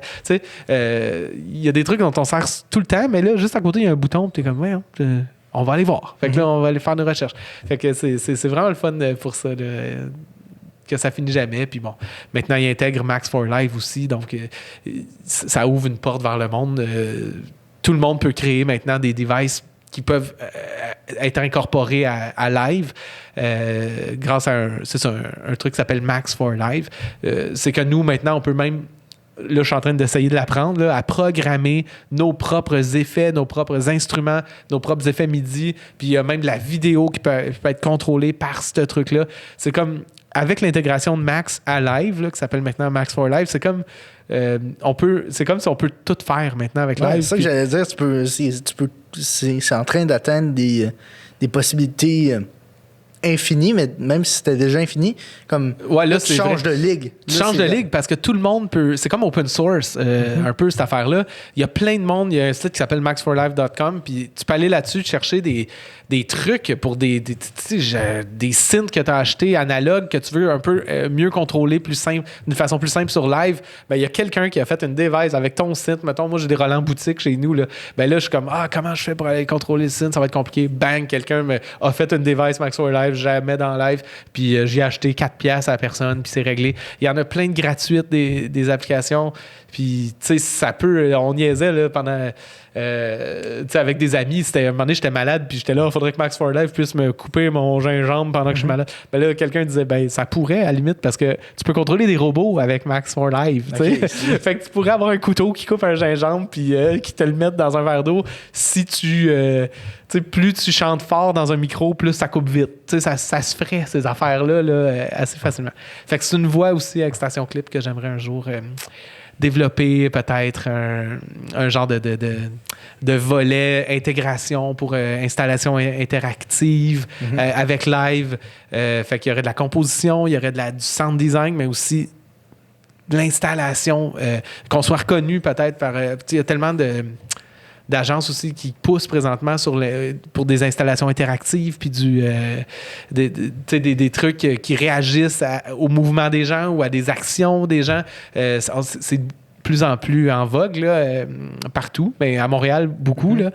Fait que si nous, on pouvait être une agence qui serait reconnue aussi comme spécialiste en son pour installation interactive, c'est quelque chose qui m'intéresse beaucoup de développer avec Station Clip aussi. Là. Je pense qu'il y a une belle avenue là-dedans. Fait là, pour l'instant, c'est l'enseignement, mais on est comme paralysé avec Station Clip. Ouais. Pour l'instant, j'ai tellement de projets, mais je garde ça en vie. Je nourris la bête. Là. Okay. Je parlais à une amie tantôt, je disais ça. Là, pour l'instant, on nourrit la bête. On reste, on se fait connaître, on enseigne. Les gens qui viennent prendre des cours, je pense vraiment qu'ils trippent. Là. Comme je te dis, j'essaie toujours de les inspirer, mais le logiciel aussi inspire beaucoup. Fait que jusqu'à là, ça va bien pour ça. Puis là, ça reste en vie. Ça se fait connaître doucement. Là, tu m'appelles, puis je suis content, je suis vraiment chanceux d'être ici. Puis si Station Clip n'existait pas, je pense pas que je serais ici. Là. C'est vraiment un beau véhicule qui semble... vouloir grandir. Oui, il y a beaucoup de monde qui veulent apprendre plus d'informations sur ce logiciel-là. Sur la production musicale. Oui. Je me rends compte qu'avec la pandémie, tout le monde est chez eux, puis ceux qui savent pas comment enregistrer, puis mixer, puis créer, rajouter des beats, puis mettre des synths, mettre des ambiances, ils sont comme « Merde! » Je vais composer mes tunes en attendant, mais j'aimerais ça, comme être capable de donner une couleur à ces tunes-là. Je suis coupable de ça. Tu vois, c'est fou. Je me rends compte que c'est vraiment notre marché, là, pour l'instant, nos clients cibles, mais c'est plate de parler de même, là, mais les personnes, mettons, qu'on touche le plus, c'est des artistes qui se rendent compte qu'ils étaient dépendants de d'autres personnes pour créer leur musique. Puis ça, c'est beau de voir ça maintenant, des personnes, on a eu des classes de filles seulement aussi, même, qui sont toujours faites dire « Attends, tasse-toi, je vais m'en occuper, mettons, de tourner les boutons, puis tout ça. » là. Ça, on pourrait en parler longtemps, d'ailleurs. Là, si tu veux, on peut rentrer là-dedans. Mais le milieu de la musique, c'est un milieu où est-ce qu'il y a ce genre de toxicité-là envers la gente féminine? C'est comme... Ça aussi, j'en parlais tantôt avec Mélanie, d'ailleurs. Puis j'ai eu des grosses discussions avec des groupes de filles qui sont venues à Station Clip. À un moment donné, on a fait des activités, des journées de création avec juste des filles. Puis on a eu des discussions comme ça. Puis les filles disaient, c'est pas volontaire de la part des gars ni des filles. C'est ce qu'on appelle la masculinité toxique. C'est que sans le vouloir, c'est ça. Implanté en toi certains raccourcis, certaines façons d'agir que tasse-toi, je vais m'en occuper. Mais c'est pas cette femme ne sait clairement pas ce qu'elle fait, je vais m'en occuper. C'est juste naturel, c'est instinctif. C'est pour ça que c'est si difficile de déconstruire cette masculinité toxique-là. Oui, parce que la personne qui dit ça, attends, je vais te le faire. La personne le fait avec une bonne intention. Tu sais, c'est comme, regarde, je vais te le faire. Merci. Tu sais, je vais l'arranger ton gain de ton micro ou tu sais, ou je vais l'arranger si tu veux. Je vais tout placer pour toi comme ça. Tu sais, tu vas être prête à enregistrer, puis tu vas être prête. Mais c'est comme sur le coup, même ce que les filles me disaient, c'est on trouve ça cool, tu sais, pas besoin de le faire. Yes, merci, t'es bien fin. Tu sais. Mais ce que ça fait, c'est que ça ça te coupe les... Je veux dire, ça t'apprend pas à pêcher, là, ça te donne un poisson. Là. Tu sais, la fameuse analogie, mais c'est vraiment ça, mais on s'en rend comme pas compte. Puis, ben là, évidemment, là, avec toutes ces discussions-là cette année que j'ai eues, en tout cas, j'ai vraiment pris conscience de l'importance que ça a. Puis c'est vraiment plus fort qu'on pense. Fait qu'on essaie de s'impliquer. On a vraiment le projet de partir des classes juste de filles. Puis il y a même des filles qui nous ont dit... Moi, je m'inscris pas si c'est gars et filles dans la classe parce que je suis intimidé par... j'aurais pas le goût de faire écouter mes tunes, mettons, parce que je sais que je vais me sentir jugé par les gars de la classe. Puis ce sera pas volontaire, mais je vais avoir comme honte de faire écouter ma tune, même si sa tune, elle serait sûrement meilleure que... Wow, tu sais? wow. Oui. Ça, c'est... Puis des personnes connues, là, des personnes qui sont déjà implantées dans le milieu de la musique. Là. Quand on a fait nos 2 jours, là, on a fait 2 fois 2 jours avec des personnes du milieu, juste des filles. Puis ces discussions-là sont ressorties. Là. C'était comme... Moi, je touche pas à ça parce que je me dis que je serais pas bonne. T'sais? Fait que là, le fait d'avoir fait ça entre filles, ils m'ont dit je me sens dans un safe space, je me sens pas justement jugé ou il y avait des gros mots qui sortaient, là, des trucs que j'étais comme OK, là tu viens de dire ce mot-là, là, tu l'assumes. Là, c'est comme ça que tu te serais senti ou que tu te sens quand. Puis là, c'est oui, vraiment. Là, safe space, là, c'est gros, là. Ouais. C'est quand même quelque chose qui m'a fait prendre conscience de vraiment, là, c'est plus important qu'on pense. Fait que, tu sais, je pense que... Puis toi, étant un homme, je veux pas assumer ton genre, mais t'es un homme, je pense. Et oui. En tant qu'homme, t'as retrouvé dans cette situation-là où est-ce que la personne t'a dit clairement que se faire écouter par un homme ce qu'elle fait, ça l'intimiderait. Comment tu réagis dans cette situation-là? Ben, tout de suite, je suis comme, est-ce que là, vous êtes correct? Êtes-vous correct parce que moi, je suis là? Est-ce que ça vous... Ben là, mais ce qu'ils m'ont dit, c'est... T'sais, on a vu vite que tu étais ouvert. Puis, bon, mais il y a eu une période de jugement là, qu'il a fallu qu'il me juge, qu'il m'évalue, en fait, je pense. Pour voir, bon, il va être comment, là. T'sais, il va-tu faire son prof là, qui veut tout nous montrer? C'est décrissant de se dire ça. Moi, ça m'a rentré dedans. Je te jure. On réalise pas à quel point c'est fort. Puis la SOCAN a commencé à faire un camp pour femmes de production musicale qui s'appelle Équité X. Ils ont fait ça à Toronto. Il y a eu tellement de demandes. Là, ils essayent on est en train de discuter avec eux pour peut-être développer un côté francophone à ça au Québec.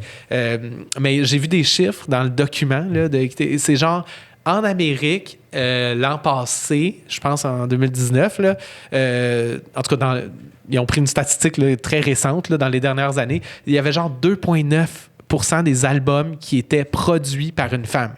Donc réalisé, ou la personne qui produce l'album, là, c'est minime. C'est une femme. C'est rien. Fait que ça, c'est en Amérique, là, États-Unis et Canada, là, c'est 2,9%. C'est-à-dire que c'est pas comme s'il y avait plusieurs choix de réponse, c'est l'un ou l'autre, c'est homme ou femme. Donc, c'est comme 2,9%, le 97,9% du reste, c'est des hommes. C'est ça, il n'y a pas plein de catégories, là. C'est ça, exactement. Là, fait puis je veux dire, on en connaît des femmes musiciennes, puis quel talent, là, je veux dire. C'est merveilleux. Les artistes préférés de la scène émergente, la plupart, c'est des filles. Je capote sur leur musique. Ben, c'est ça. C'est ça. Ils ont, bon, ben là, c'est pas juste en musique. C'est, évidemment, ils parlent en politique, les directions d'entreprise. Ça revient beaucoup. Puis tant mieux si ça peut être discuté. Puis je reviens au cégep, là, je regarde mes jeunes, puis c'est beau à quel point maintenant, ça compte plus, on dirait. Y a beaucoup de filles qui étudient au cégep en musique? Oui, il y en a. Okay. Vraiment, cool. Là, j'en ai dans mes classes. Là, j'ai pas fait le décompte, mais il y en a beaucoup de filles en musique.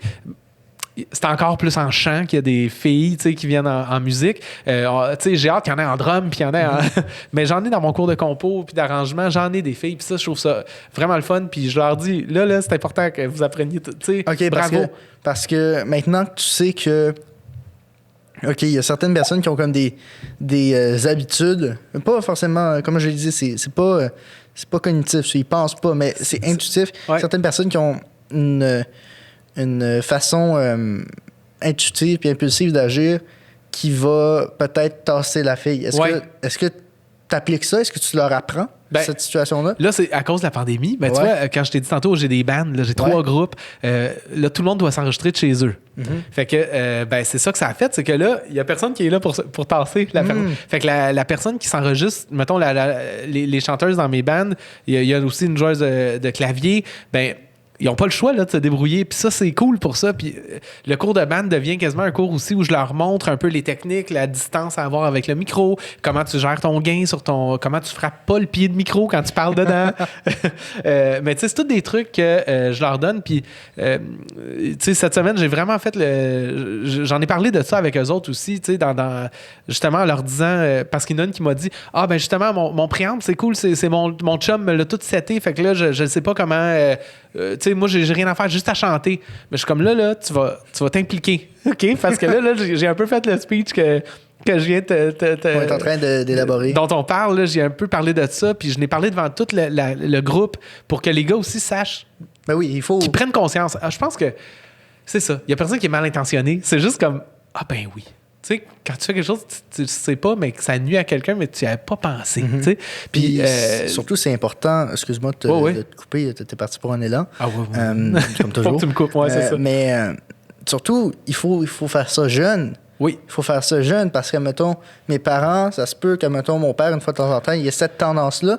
Puis si je le reprends, de un, je suis sa progéniture, ça se peut qu'il ne me prenne pas au sérieux. De deux, c'est comme, il a vécu 50 ans en faisant ça, puis personne ne l'a repris. Si je le reprends maintenant, ça va rien changer.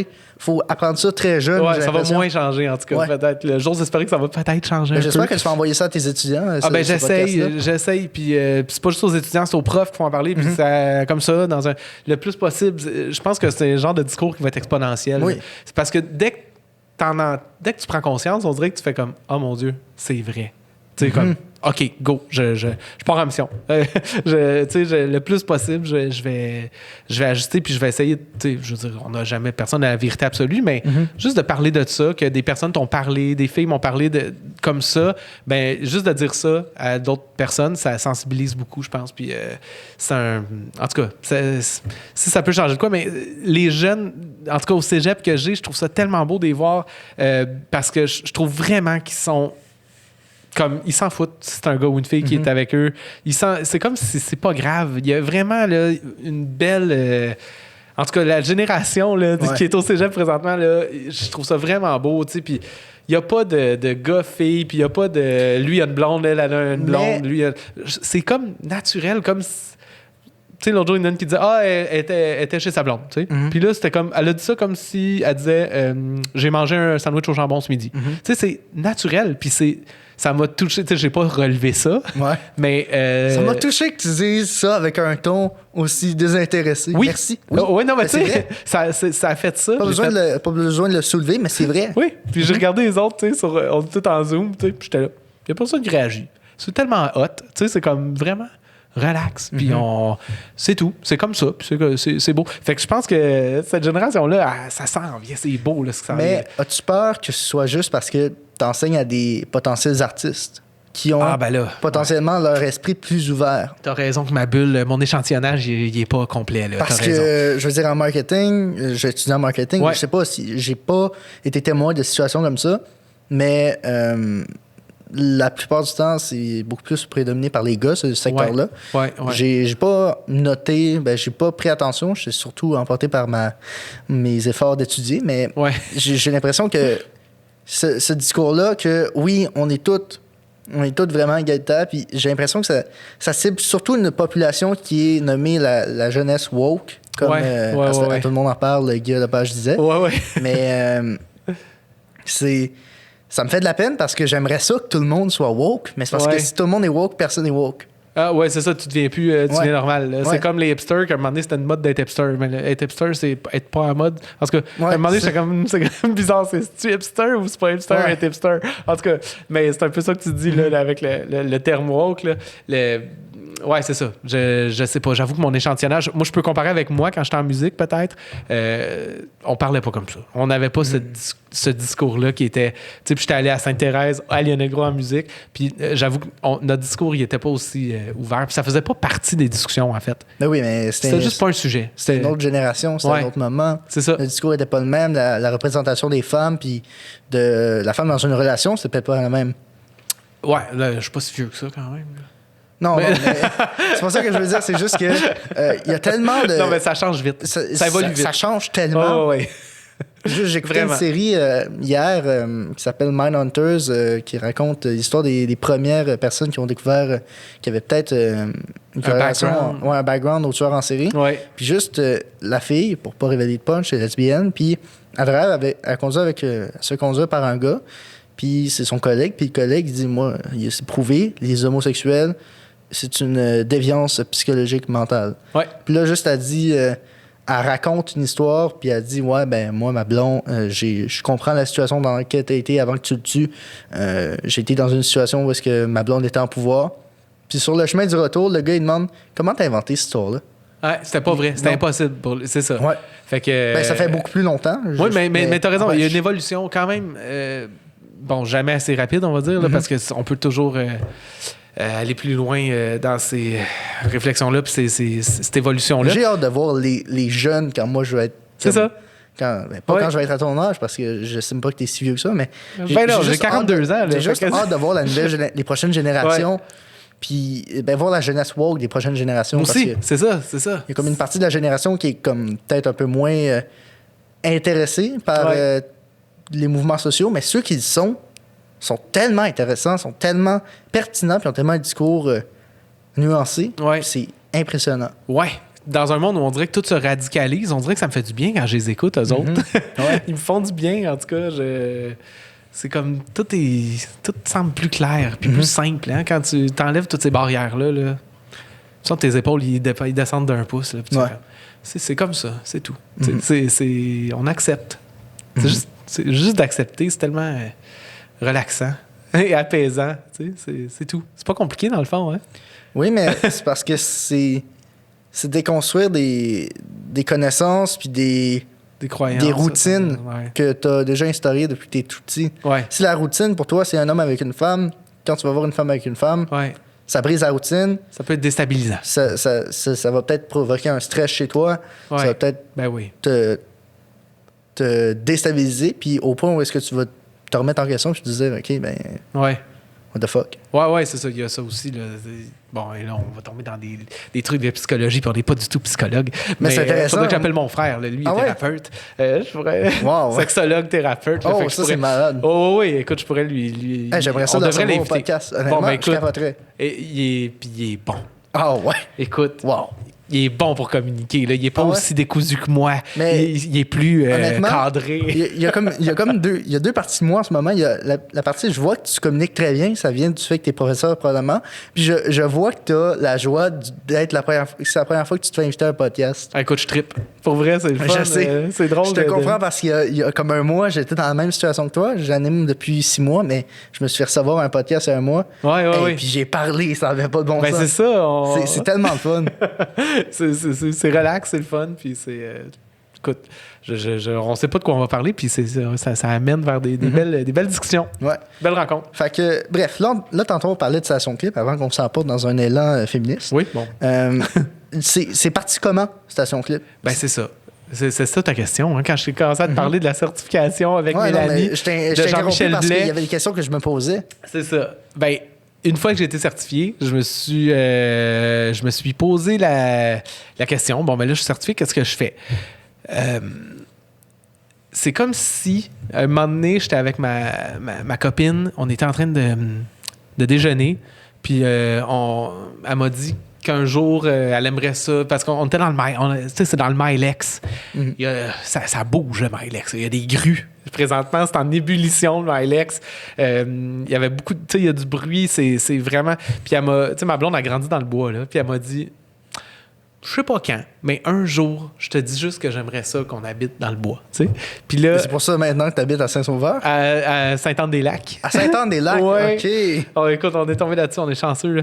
Mais on s'est juste dit, ben, d'abord, peut-être qu'ici, ça pourrait être l'école. Ça pourrait être une école d'Ableton Live. Pourquoi pas? C'est un loft. Il y a une grande porte de garage vitrée qui s'ouvre, qui donne sur un chemin de fer. C'est comme il y a quelque chose de beau là-dedans.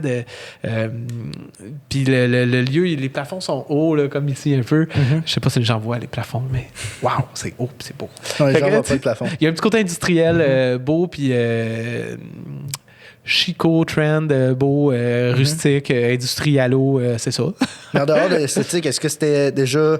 étant donné que tu travaillais déjà sur Ableton Live à cet endroit-là, j'imagine que c'était déjà un peu optimisé pour ça. Ah ben non, c'était notre appart. Okay. C'était un grand loft, un grand loft de 1050 pieds carrés, où tu as un lit escamotable, où tu as un genre de coin que tu as fait de ton salon. Puis là, c'est pour ça que je travaillais dans un studio à la shop là, aussi, parce que c'était presque impossible d'avoir... de pouvoir travailler en musique là, dans un lieu ouvert où ta copine elle travaille, parce que ma blonde elle est comédienne, fait que, tu sais, je veux dire, chanteuse, elle fait beaucoup de voix aussi, elle enregistre de la voix. Fait que là, tu sais, tu peux pas tant que ça travailler en même temps, parce que si elle est en train de pratiquer quelque chose, elle pratiquait pour ses chorégraphies pour Mamma Mia l'an passé, elle était sur le show, tu sais. Ah ouais. Fait que là, comment tu veux que je compose de quoi? Ça se trouve, elle connaît peut-être le co-animateur du podcast ici. Dom, il était guitariste sur le show. Oui, ben oui. Ouais. Oh oui, c'est ça. Il était guitariste là-dessus. On s'était parlé après un spectacle. Ah, c'est malade. Ben, tu le salueras. Ben, écoute, Nicole pourra te saluer. Moi, je le côtoie pas mal moins que Nicole. OK. Bon, ben écoute, il était sur le même show, là. All right. Ouais. Fait que... Fait que fallait que je travaille ailleurs. Fait que c'était pas un lieu de musique, là, le loft. Là. C'était vraiment où on habitait. Là. Puis, on s'est juste dit que ça pourrait devenir... C'était l'endroit idéal pour transformer ça en école. C'est un lieu ouvert, pas de mur. Tu sais, c'est comme, qu'est-ce que tu veux de plus? Fait que... puis c'est zoné commercial ou résidentiel. Fait qu'on avait le droit de se faire une business là où on habitait. Quelle est la chance? Ça n'existe pas. Fait que, ben, c'est ça. On s'est juste dit, comme, ben, on va faire une école, puis ben, l'école va essayer de payer ce que ça nous coûte pour ça. Puis ce qu'on met là, ben, on va le mettre sur une maison. Puis, parce que un loft à Montréal, ça vaut une maison dans le Nord. Là. Ah ouais? Fait que, ben oui, c'est... Je suis pas encore parti dans le trip de regarder les apparts, donc je peux pas témoigner, mais... C'est ça. Mais disons que c'était comme si tout s'est aligné parfaitement, à part la pandémie. Ouais. Mais sinon, je veux dire, je suis allé faire les bureaux moi-même là, dans un atelier qui s'appelle Les Affûtés sur Saint-Laurent. Je suis allé là-bas, puis là-bas, ils ont tous les outils. Moi, je connais rien en menuiserie, là, mais il y a des coachs qui sont là-bas, qui te font ton plan avec toi, t'expliquent ce que tu veux. Je voulais une planche qui se tire pour mettre le clavier. Je voulais, tu sais, que tout soit la bonne grandeur. Je voulais que les pattes s'enlèvent pour faire des événements dans la station clip. Je vais pouvoir enlever les bureaux. Puis là, je savais pas qu'il y aurait une pandémie, mais il va en avoir des événements. Tu sais, j'ai tellement de projets. Fait que je me suis mis là-dessus. J'ai comme... Quand je clutch sur quelque chose, je vais à fond, là. Fait que j'ai décidé de transformer ce lieu-là en école, puis d'acheter l'équipement. Puis là, l'école, j'ai écrit aux personnes d'Ableton qui m'ont dit que ça pouvait être un centre d'enseignement certifié aussi par Ableton. Il y en a 3 au Canada. Fait que là, nous, c'est devenu ça. On est rendu un partner Ableton pour vendre le logiciel aussi à nos étudiants à un prix éducation. Puis le push aussi, on peut le vendre avec un rabais à nos étudiants seulement. Fait que tu sais, c'est devenu tout de suite un lieu... Pour moi, je le vois comme le centre de Ableton. Comme s'il y a quelque chose qui a rapport avec Ableton, je veux que ça se passe là. Là, on est rendu affilié avec le MOG, là, le Montreal Ableton User Group. Fait que on a Richard et Gab là-bas là, qui sont rendus avec qui on va faire des événements quand on va avoir le droit. Fait que c'est le fun, ça se passe. Puis on dirait que c'est ça. C'est juste le début pour moi. Là. C'est pas juste des cours qui se passent. T'sais, dans ma tête, c'est une école, mais c'est aussi un lieu de création. Ça peut être un lieu de présentation d'artistes qui vont venir montrer comment eux, justement, en spectacle, ils utilisent live, comment ils produisent leurs tunes avec live. Je veux faire des rencontres de geeks, que j'appelle, où justement, on va essayer de faire bouger des robots là, avec live. Je veux qu'il y en ait de ça. Je veux qu'on fasse des journées de production musicale avec peut-être des personnes spécialisées en beat, un autre qui fait des basses, un autre qui fait des synths, puis qu'on produise de la musique, juste comme un laboratoire. On dirait qu'il y a... S'il y a d'autres projets qui naissent, déjà, il y il y a le studio, il y a des... En tout cas, il y a un studio qui m'a contacté pour faire des activités de production musicale aussi. Une idée qui pourrait être cool, je sais pas si ça pourrait s'accorder pour cet endroit-là, mais la demande pour faire des endroits pour faire des shows en live session à distance, c'est vraiment très, très en demande. Je sais pas si tu as le matériel pour faire ça. Je sais que les caméras puis tout ça, ça peut revenir un peu cher, mais c'est vraiment, il y a une grosse demande en ce moment. Puis, certes, on a maintenant la confirmation qu'il va y avoir un vaccin. Puis, ça sent bien, et donc, peut-être que c'est pas le meilleur investissement d'investir là-dedans tout de suite. Mais mettons... mettons des lancements avec une petite performance. Oui, ça, c'est le genre d'affaire que j'aimerais faire aussi. OK, super. C'est un lieu comme... C'est comme... on dirait qu'on rentre là et on se sent bien. Je sais pas comment dire. C'est éclairé. C'est comme je te dis, ça donne sur un chemin de fer. Fait qu'il n'y a pas de building collé en arrière quand on ouvre les fenêtres. Puis c'est haut. Puis c'est... Je sais pas. On dirait que les gens, quand ils rentrent, sont comme... Ah, wow! Tu sais, c'est... C'est pas moi, c'est juste la place qui est, je sais pas. Puis avant, il y avait une artiste avant qu'on achète, c'est parce qu'il y a une artiste qui est décédée malheureusement, mais c'est une artiste, une sculpteur, Louise Vigée, qui habitait là-dedans. Puis elle, il y a encore des traces de peinture un peu sur le plancher, c'est comme un plancher en ciment. Puis elle a fait des sculptures qui se retrouvent devant le CHUM présentement, devant la Place Belle. Si vous allez sur la Plaza Saint-Hubert, il y a comme une sculpture quand tu arrives, là, je pense au coin de Bellechasse, au côté sud-est, là, il y a comme une sculpture. C'est Louise qui a fait ça. Elle a fait des expositions. Puis elle habitait où c'est nous qui avons comme pris le loft, malheureusement, comme je dis, quand elle est décédée. Mais c'est comme un lieu qui respire l'art. Là, c'est ça que j'allais dire. C'est ça. Il y a comme une belle petite âme là, à cet endroit-là. Fait que j'ai hâte qu'on puisse... peser ce play, là. Puis faire des trucs. Fait que Station Clip, ça a pour but de... C'est quoi? C'est qui est-ce que ça vise? Puis ça a pour but de faire quoi? T'as créé ça avec un but, j'imagine. Puis c'était pas juste d'enseigner Ableton, parce que tu le fais déjà avec tes cours au cégep. C'est de démocratiser la production musicale. D'accord. C'est vraiment ça. Je veux que les gens se rendent compte que c'est pas des formules magiques, là. C'est pas des scientifiques avec des sarraux qui font de la musique, là. Tout le monde est capable de faire ça, là. C'est vraiment... Tu sais, je te parle des jeunes de 9 à 12 ans qui ont fait leur tune, là, tantôt. Évidemment, il y a des niveaux là, que tu peux atteindre, mais tout le monde est capable de faire ses tunes, tu sais. Puis c'est juste ça que nous, on essaie de démystifier. Puis rapidement, tu vas être capable de le faire. Puis là, après ça, si tu veux comme creuser pour aller plus profondément dans tes connaissances, si tu veux apprendre la synthèse soustractive, la synthèse additive, comment ça fonctionne, ces trucs-là, puis contrôler les paramètres, mais là, tu vas pouvoir les pousser, tes connaissances à la Station Clip, c'est sûr. Là, on va tout là dans les cours, sauf que juste comme que le monde n'ait pas peur d'ouvrir un logiciel puis de dire...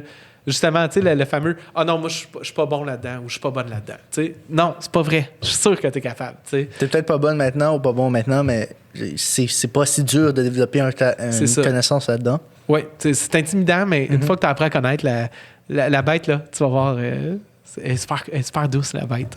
All right. C'est ça. Fait que si on veut commencer à étudier à Station Clip, comment on fait? C'est facile, c'est sur le site web, là, stationclip.com. Puis tu vas... là, il y a des cours de production qui sont offerts. Bon, là, je sais pas quand est-ce que notre émission va être... ça va sortir. J'ai sorti un épisode, ça va sortir. Pas ce samedi, l'autre d'après. Avant Noël? Oui, avant Noël. Donc, c'est un beau cadeau de Noël. Ça va être le 19 décembre. C'est parfait. Là, je suis en train de faire imprimer des certificats cadeaux. Mais je veux dire, tu vas sur le site, puis tu fais juste t'inscrire au cours. C'est simple comme ça. Puis après ça, nous, on va te contacter. Puis c'est un site fait avec Shopify, là. Fait que c'est super. Tu sais, la boutique est parfaite, là. C'est simple. Tu mets ça dans ton panier, puis tu dis, voilà, je suis inscrit ou inscrite au cours. Puis, c'est ça, là. Même comme j'en profite, on n'a pas encore poussé les certificats cadeaux, mais je trouve que ça fait une bonne. Tu sais, présentement, dans un. Où on veut justement aider les entreprises locales, puis aussi peut-être où tout le monde est confiné, là, c'est peut-être un bon moment pour apprendre, je trouve, la production musicale. Fait que on fait faire nos certificats cadeaux, il faut que je te le dise. Là. On va les envoyer par la poste une fois que les gens vont les acheter. Puis c'est fait chez un endroit à Montréal, c'est des artisanes. En tout cas, j'ai pas vu de gars quand je suis allé. Ça s'appelle Atelier Retaille. OK. Ils recyclent du tissu, ils pressent ils font les feuilles une par une, ça n'a pas de bon sens. Moi, je suis en amour avec cet endroit-là. Là. Si je peux donner un petit coup de pouce pour Atelier Retaille, ils font des feuilles de tissu recyclé, mais de plein d'autres choses aussi. Mais c'est tellement beau. Des fois, ils vont mettre quelques gouttes d'encre là-dedans, puis ils vont écraser, puis ça fait comme... Leurs feuilles, c'est des œuvres d'art. Là. Dans l'atelier, il y a comme un cadre avec une vitre, puis il y a juste une feuille en arrière, puis c'est tellement beau. En tout cas, nous, on va imprimer des certificats cadeaux là-dessus, puis les certificats aussi qu'on remet à aux personnes qui ont fait les 3 niveaux. Là. On donne 3 niveaux de formation pour l'instant.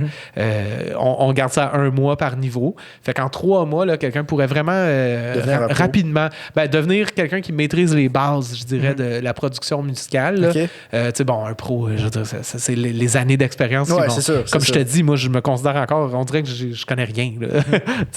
Mais je pense qu'après 3 mois de formation, quelqu'un va pouvoir dire...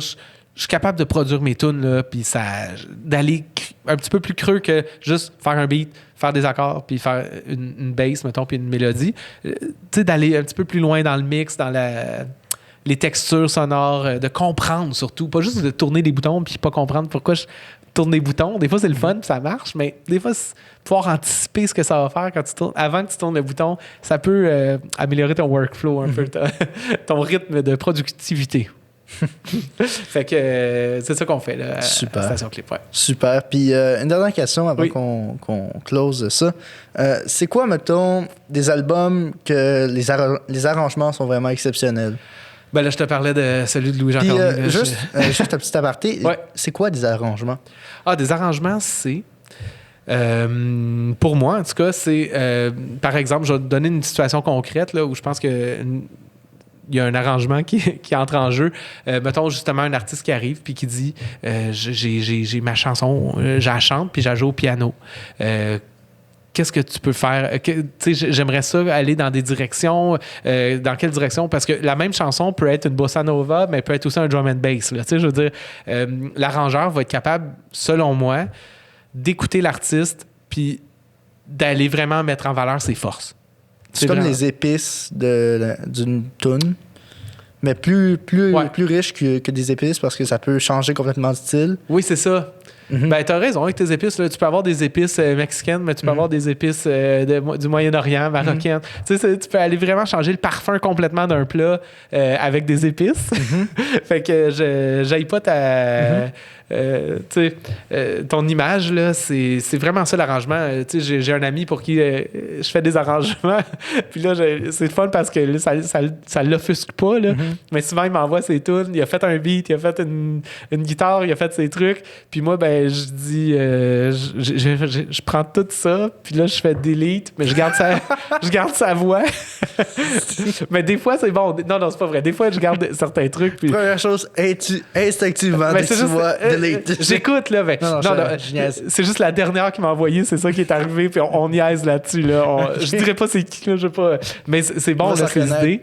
Oui. Mais reste que c'est un de mes amis. Puis je veux dire, c'est comme sa voix, elle me fait capoter. Là, puis c'est un super compositeur aussi. Sa tune reste la même. Mais c'est fou comment, avec une mélodie, juste les accords que tu vas mettre en dessous, des fois, si tu proposes un autre accord à l'artiste, l'harmonie va complètement changer, puis le mood, puis l'émotion qui va ressortir à ce moment-là, juste à cause de l'autre accord que tu as changé. Même pas la mélodie, même pas le ton de la voix. Le plancher, le solage que tu vas aller faire avec l'harmonie en dessous, ça va tout changer le mood de la pièce, l'ambiance que ça va créer, où à ce moment-là, tu vas peut-être mettre l'emphase sur un mot, pas à cause de comment tu as dit le mot, pas à cause de la note de mélodie, à cause de l'accord qui est en dessous. Ça, l'arrangeur, déjà là, ça fait partie de l'arrangement de proposer peut-être comment tu peux changer des petits trucs harmoniquement ou dans une mélodie aussi. Puis... mais après ça, ben, ça va plus loin. Après ça, est-ce qu'on met une section de cordes? Est-ce qu'on met des synths? Est-ce qu'on met un gros beat électro? On prend un vrai drum? Est-ce que comment on va mettre cette pièce-là? Quelles épices on va mettre? Oui, c'est ça. Comment on la met en valeur, ta pièce? Là? C'est comme si tu as un steak, là, mais tu n'as rien avec. C'est comme si, dans le fond, quand mon ami, je prends sa voix, là, puis sa mélodie, c'est comme si j'ai un steak dans mon assiette, puis là, bon, moi, je dis, qu'est-ce que je fais avec ça? Ouais.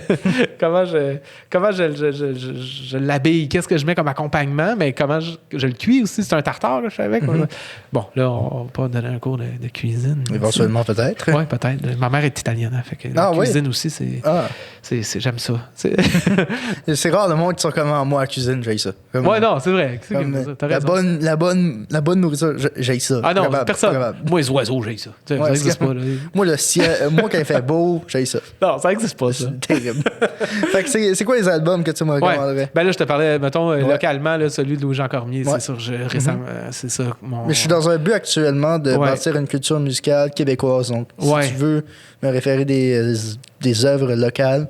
Mais c'est niaiseux, hein, mais j'aimerais tellement ça pouvoir écouter plus de musique dans la vie. J'en fais tout le temps. On dirait que des fois, je suis comme... J'ai pas le temps d'écouter assez de musique à mon goût. Puis ça, je trouve ça dommage des fois. J'aimerais ça, tu sais, encore là, avec justement, bon, je dis qu'il y a beaucoup de monde qui a le goût d'apprendre à produire sa musique, mais il y a quand même de plus en plus de monde qui est capable, avec les outils qu'on a maintenant, de produire sa musique. Fait que ça fait qu'il y a des artistes, là, il y en a partout, tout le temps. Là, si tu veux découvrir un peu de variété. Oui, ben oui, c'est ça. On fait quasiment juste ça. Ah oui, c'est vrai, hein? Ouais. OK, bon, c'est débile. C'est une super plateforme. Puis bravo, parce que c'est vraiment... Il y en a, puis il y a du talent partout. Puis maintenant, on le voit, le talent, parce que tu n'as plus besoin d'être signé par un major pour avoir tes tunes sur Spotify, puis tout ça. Tu sais, c'est ça qui est... Puis, en tout cas... Je ne veux pas repartir, mais mes étudiants aussi, c'est une qualité qu'ils ont, c'est qu'ils foncent. Ils n'ont pas peur. Ils sont comme, c'est rendu normal. Avant, moi, dans mon temps, c'était faut aller voir les compagnies de disques, puis on va rentrer dans la compagnie de disques, puis on va jouer une tune. Il y a des histoires de ça. Fallait faire des affaires là. Maintenant, là, c'est comme, let's go, on shoot tout, puis c'est parfait. Je trouve ça vraiment cool, mais ça fait que on peut pas tout connaître. C'est ça qui est triste, tu sais. Fait que je sais pas, j'essaie d'en écouter le plus possible, mais le fait de tout le temps jouer de la musique ou de tout le temps composer puis de tout le temps analyser ce que j'écoute, tout le temps, tout ce que j'écoute, je peux pas me laisser aller. Ça, c'est juste le simple fait que tu me dises, dans l'album de Louis-Jean Cormier, les arrangements sont malades. Ouais, ça veut dire que c'est comme, tu décortiques ce que tu écoutes. Tout le temps. Okay. J'entends des mélodies, j'entends des notes, j'entends des accords. J'ai le malheur un peu d'avoir... Est-ce que ça nuit à ton appréciation générale de la musique que tu écoutes? Ben, quand tu écoutes de la musique pop à radio, c'est quoi ton ressenti? Ah, ben, j'en écoute pas. OK. C'est ça. J'écoute juste Radio-Can parler tout le temps. Parce que ça me fait du bien, comme de pas entendre des notes. Okay. Sinon, j'entends juste des noms de notes tout le temps dans ma tête. Depuis que je suis petit, je sais pas, ça doit être le violon. Mon prof de violon, il nous faisait chanter chaque note de chaque pièce avant de jouer au violon. Fait que ça comme le soir, je m'endormais en me chantant là, des mélodies avec le nom des notes. Je m'endormais avec ça. Puis des fois, j'appelais ma mère, je suis pas capable de dormir parce que je me chante juste les notes. C'est comme si je fa dièse, vraiment. Oui, c'est ça. Ben, c'est vraiment ça. Toute la mélodie là, avec le nom des... Fait que j'essaie de faire ça à mes étudiants en solfège au cégep, là. Mais ils disent que ça marche un peu. Fait que c'est cool. Mais tout ça pour dire que c'est dur d'écouter de la musique tout le temps à cause de ça. Fait que j'écoute Radio-Can parler. Mais, OK, on revient aux références. Louis-Jean Cormier, ça, c'est vraiment mon album préféré de l'année. Là. Genre, j'ai comme... Ouais, vraiment. Ben, il y en a d'autres, c'est sûr. J'ai entendu une tune de Marie-Pierre Arthur l'autre jour, justement à Radio-Can. Ils ont fait passer une tune. C'était tellement beau. Puis, tu sais, tu dis, il y a tout le temps l'analyse en arrière de l'écoute, là. Mais ça arrive des fois que c'est tellement fort que ça vient me transpercer, puis je viens les yeux pleins d'eau, puis je viens plein de frissons. Puis là, je me dis, OK, là, il se passe de quoi? Quand t'es plus capable de décortiquer, quand la première chose qui te vient à l'esprit, c'est pas de décortiquer, t'as comme... Ça touche. Ça arrive tellement rarement, mais quand ça arrive... Ça provoque des frissons. C'est magique, ouais. C'est ça. Fait que je me dis que ça existe. Fait que... C'est ça. Quand c'est le fun. Quand je réalise des tunes, c'est ça que je cherche aussi. Mettons, cette semaine, je faisais une session de voix avec un chanteur. Puis, à un moment donné, je dis, OK, là, je suis les yeux pleins d'eau, ça va être ce track-là. Puis, on a recommencé d'en faire d'autres après. Puis là, non, là, c'était froid. Puis, je me dis, tu sais pas pourquoi, tu l'expliques pas, mais c'est ça que ça prend. Ça prend ces yeux pleins d'eau-là. Là. Le sourire, à un moment donné, il a chanté, puis je me suis mis à sourire tout seul. Ah, là, il se passe de quoi? T'sais? J'écoute plus, genre, il est-tu juste ou il est pas juste? Ça devient plus grand que ça. Puis ça existe, ça. Puis la musique, ça permet d'aller là. L'autre album, C'est pas québécois, par exemple, là, mais j'ai découvert ça il y a pas longtemps par un ami. C'est le dernier de Woodkid. OK. S16.